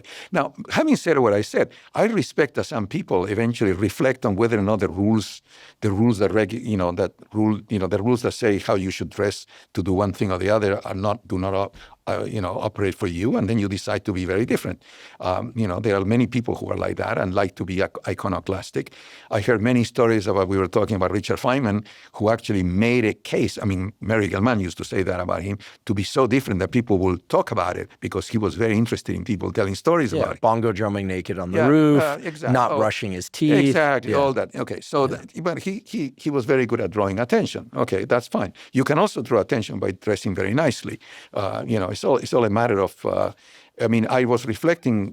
We go to the symphony in San Francisco regularly, and we are donors and so on. Sometimes you go to a concert; it's an amazing thing what you see there. Some people nicely dressed, some people dressed as if they just woke up, they didn't have time to get dressed, and got there, and they're whatever in the. But do you think that going back to the initial ping of the question, do you think that that we have societally gone, that we're sort of drifting towards, like, for lack of a better word, chaos? So social interaction chaos. Well, I think the pendulum will swing again. The other day I was talking to someone, reading actually, that suddenly, not only in New York, but in the Midwest, men are starting to wear jacket and ties, not just for work. Okay, they go on dates like that. So, it's a pendulum. It goes back and forth, back and forth. I don't think we're going to end up in a time when, you have to wear tails to have a breakfast or something. I think only the aristocrats used to do that. But I think that, it's an issue of how we perceive the world through the eyes of television and movies. Okay, if movies start showing that everybody's dressed whatever, people are going to do the same thing. If movies start showing, the trends that we see in movies are the trends that essentially society follows. Okay, definitely. So I think that this is. I don't think we're going to chaos. It's going to revert. California is a particular place because it has always been a place where people, in order to feel free, they had to dress differently, and who cares and all that stuff. But it's not everywhere. Yeah, okay? It's kind of interesting that now counterculture is conservatism. Right. We're back to that. The anti-war group is the more conservative. Anyway, it's I mean, also people like, it's interesting how Americans are fascinated with English aristocracy and traditions. I've been to high table dinner at King's College in Cambridge twice. Everybody dresses properly. They wear gowns, and the fellows are sitting at a top table, and everybody else, and people love it. And we like to see that in the movies. Well, it's theater. Yeah, I mean, it's academic theater, a little bit of pomp and circumstance, but it's theater. And it's nice. Well, we have the same thing on commencement, traditions and so on. Why not? No parent wants to go to a graduation that's, kind of a free-for-all. They want to see some order. Absolutely. Yeah. And I think that, there is a place for that. And some people will, there are designers and so on of clothing and so on that exploit this nostalgia for that kind of elegant world, Ralph Lauren and so on. It's always, 1960s fancy, club type clothing and so on. So, do you plan to ever retire? I don't know what it means. If retire, no, because I'm not a postal worker. I'm not a cook at a restaurant that eventually says, okay, I cooked it long enough that I collect my retirement and go home. I have a mind that it works, and I need an environment where that mind can thrive, and I need an environment where for 1 year when I left Hewlett-Packard, I was basically I took a course in general relativity and so on, but I was really a bit idle. So suddenly I'm in a context where people have problems and so on that I really like to listen to. There's a social component to work, as you know. So retirement retirement means what you're a postal worker, and one day you stop delivering mail and you stay home watching the paint dry, and that's not me. Okay. So to me, I'm working and I enjoy it. And, the day that will come that I cannot enjoy it, I'll stop. And I think that, again, goes with this issue of getting bored with things that you don't like to do, because you've done it for a long time. No, I enjoy my life. But I don't think in terms of I'll say something. The CEO of my company, is a great guy, Phil McKinney, said, Bernardo, I don't work for the money here. I said, I don't either. I like to get paid, but if I don't like it, I'll walk. And I can do that. So it's not that I'm doing this for the income. That's what I'm trying to say. Seems like you've never pursued money for its own sake. No. But nor did you ever encourage me to pursue money for its own sake. But as my cousin, the physicist, used to say, money doesn't bring happiness, but it points in the right direction. I would say money doesn't bring happiness, but it can buffer stress. Right. And it allows you to have the things you want to have, and you don't have to. Absolutely. Right. Yeah. I think money is an important aspect of our lives, having it and so on. I lived for many years as a graduate student with no money, and it was very painful, I'll tell you. Sometimes I didn't eat dinner because I didn't have any money. So I like having money to do the things that I like, but I don't work for money. Many people say, well, I invented so many things, I could have started in some of these companies and make a lot of money. I don't regret that at all. The ultra-rich people that I know who are happy are still working every day. Right, because beyond a certain amount of money, you still have to brush your teeth like everybody else. Okay, you can dream of having 150 toothbrushes, but so what? Right. And you can only eat so many steaks. Yeah. I mean, that we all covered. The question is, what do you do with your life? Now, you want to travel? Well, you can travel. It's nice if you can travel, in better ways than being an undergrad with the backpack, although it can be adventurous. I had fun backpacking in Europe okay. Yeah. on a limited budget where, part of the joy of traveling that way is you're thrown into kind of street level interactions and youth hostels and things like that. I went through Europe like this. I wouldn't change that for anything. No, I went through Europe as a graduate student. I quit everything. I went to Europe in winter. And it was quite an adventure. In the winter? In the winter. It was horrendous. I had very little money. I stayed in places where in Paris where the lady in the little hotel would turn off the light if I turned it on in the middle of the night. It was awful. And yet... To save energy? Yeah. And it was very funny. But I met people that were interesting, and I engaged. I still every once in a while I hear from one or two of those people I met years ago in trains. I went by train everywhere. I ended up in Denmark in the middle of winter. Everything seems to lead back to Denmark. Yeah, it's a nice country. Well, now you have a Danish wife, and have for a long time. And have for a long time. Yeah, many times. So. Yeah. No, I like it's a very different contrast to Europe, this Central Europe and so on. Denmark, Northern Europe, Denmark, Sweden, Norway is a very special kind of country and people. Yeah, I like them a lot. Life is very easy there. I like Scandinavia. Yeah, it's very nice. Yes. Good-natured people. Yes. Good saunas. Yeah, everything. Yes. And sunshine, at least in the summer. In the summer only. Yeah. Any plans for the next couple of years? Anything that we should put on the calendar, make sure that we get in? No, because I cannot plan that well. I don't plan. Me either. Maybe I inherited it. Well, I just move. I'm intuitive. I'm very intuitive about these things. Mm-hmm. I suddenly see something, this quantum stuff. I don't know. I started hearing about it. I talked to a brilliant guy who's in my lab and said, "Hey, Jing, what do you think about this?" He said, "Oh, sounds interesting. Let's do it." And we're doing it. I am lucky that I get paid to do that. But no, I don't have plans like that. I would like to. We would like to organize our life a little bit differently now that that we have a summer house in Denmark and so on. I still plan to travel there. I like Europe a lot, but I don't know if I can live there. I like Switzerland a lot. I want to go to Argentina every year, and I feel very close to my family. That's very important. We are all going for an event there. I hope that you can join us if you can. So those things are very important to me. But I don't have plans for anything. I don't know. I like to be surprised. Well, Dad, I want to extend a real sense of gratitude from me, from everyone listening and watching. Although you may argue that they're not going to be interested. This has been our back and forth over the last months as I've tried to convince you to do this podcast. I can assure you that they are very interested. Your story is a really unique one, and I can say that both as your son, but also as somebody who's sat across from scientists from all different, domains and backgrounds, not just neuroscientists.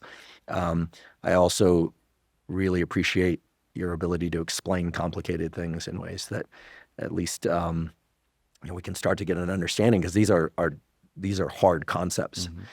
And I think what comes through so clearly is that somehow you've been able to grab these high-level, really abstract concepts and work with them and try and understand them, but you've also been able to lead a life where you're really grounded in the day-to-day and in reality. And I have to say, your wish for me and for Laura, and I assume for everyone else, to be joyful. Mm-hmm. I'll work on that. And also, I must say, it just hit me like square in the face during this discussion that I get such peace and I can really focus on being joyful, knowing that you're joyful. Like, it's so clear, like you have a joyful life at so many levels, and that you've pursued what you wanted to do over and over. And some people may have tuned into this podcast thinking that we were going to get into our issues and things like that. I'll just briefly say that, yeah, we've had our ups, we've had our downs, and we've certainly landed up, and much, much higher than we ever would had we not had all of that. Mm-hmm. And as I told you last year, around this time on your birthday when we all got together to celebrate, like, we're not just good, we're beyond good. So and anything that comes up around that, I want to just go on record saying that, like, that's water under the bridge, and I don't ever think about it. All I think about are the incredible gifts that you've given me about curiosity and pursuing my curiosity, about putting new footprints on untread beaches, the early discussions around the excitement that science can bring. I mean, I remember all of it. I really remember all of it, and in immense detail. And I love your stories about scientists, both how they soar and also how human they are and how they're fallible like the rest of us. So, there's not a day that goes by where I don't thank God, because I do believe in God, that you're my father, that you and Mom created me and Laura, and that I've had the life that I have, and that I continue to have the life that I have. So I just want to thank you for the example and the nurturing, and for coming here. There aren't words. Well, thank you. You know how much I love you. I think that these words are the biggest gift that I get, and I think any father listening to that, to his son or daughter saying that, would also feel the same way, or a mother for that matter. It's a very fulfilling feeling, to have that notion that you feel that you owe so much to what you got. And also the fact that you've done incredibly well, and the kind of person you are. Yeah. So I wish you all the wisdom that you need in order to just go through life the way, you're going. But I think that it's nice too also that we are sort of on the same wavelength on many things. In you, I see more of a reflection of what I always wanted to be as well. So that's easier in a way. Perhaps it's because fathers and sons have that. So We certainly relate. yes. Well, thank you. Thank you. I love you. I love you too. You know that. Thank you for joining me for today's discussion with Dr. Bernardo Huberman. To learn more about his work, please see the links in the show note captions. If you're learning from and/or enjoying this podcast, please subscribe to our YouTube channel. That's a terrific zero-cost way to support us. In addition, please follow the podcast on both Spotify and Apple. And on both Spotify and Apple, you can leave us up to a 5-star review. Please check out the sponsors mentioned at the beginning and throughout today's episode. That's the best way to support this podcast. If you have questions or comments about the podcast, or guests or topics that you'd like me to consider for the Huberman Lab podcast, please put those in the comment section on YouTube. I do read all the comments. For those of you that haven't heard, I have a new book coming out. It's my very first book. It's entitled Protocols, an Operating Manual for the Human Body. This is a book that I've been working on for more than 5 years, and that's based on more than 30 years of research and experience. And it covers protocols for everything from sleep to exercise to stress control, protocols related to focus and motivation. And of course, I provide the scientific substantiation for the protocols that are included. The book is now available by pre-sale at protocolsbook.com. There you can find links to various vendors. You can pick the one that you like best. Again, the book is called Protocols, an Operating Manual for the Human Body. If you're not already following me on social media, I am Huberman Lab on all social media platforms. So that's Instagram, X, formerly known as Twitter, Threads, Facebook, and LinkedIn. And on all those platforms, I discuss science and science-related tools, some of which overlaps with the content of the Huberman Lab podcast, but much of which is distinct from the content on the Huberman Lab podcast. Again, that's Huberman Lab on all social media platforms. If you haven't already subscribed to our Neural Network newsletter is a zero-cost monthly newsletter that includes podcast summaries as well as protocols in the form of brief 1 to 3 page PDFs. Those 1 to 3 page PDFs cover things like deliberate heat exposure, deliberate cold exposure. We have a foundational fitness protocol. We also have protocols for optimizing your sleep, dopamine, and much more. Again, all available, completely zero cost. Simply go to hubermanlab.com, go to the menu tab, scroll down to newsletter, and provide your email. We do not share your email with anybody. Thank you once again for joining me for today's discussion with Dr. Bernardo Huberman. And last, but certainly not least, thank you for your interest in science.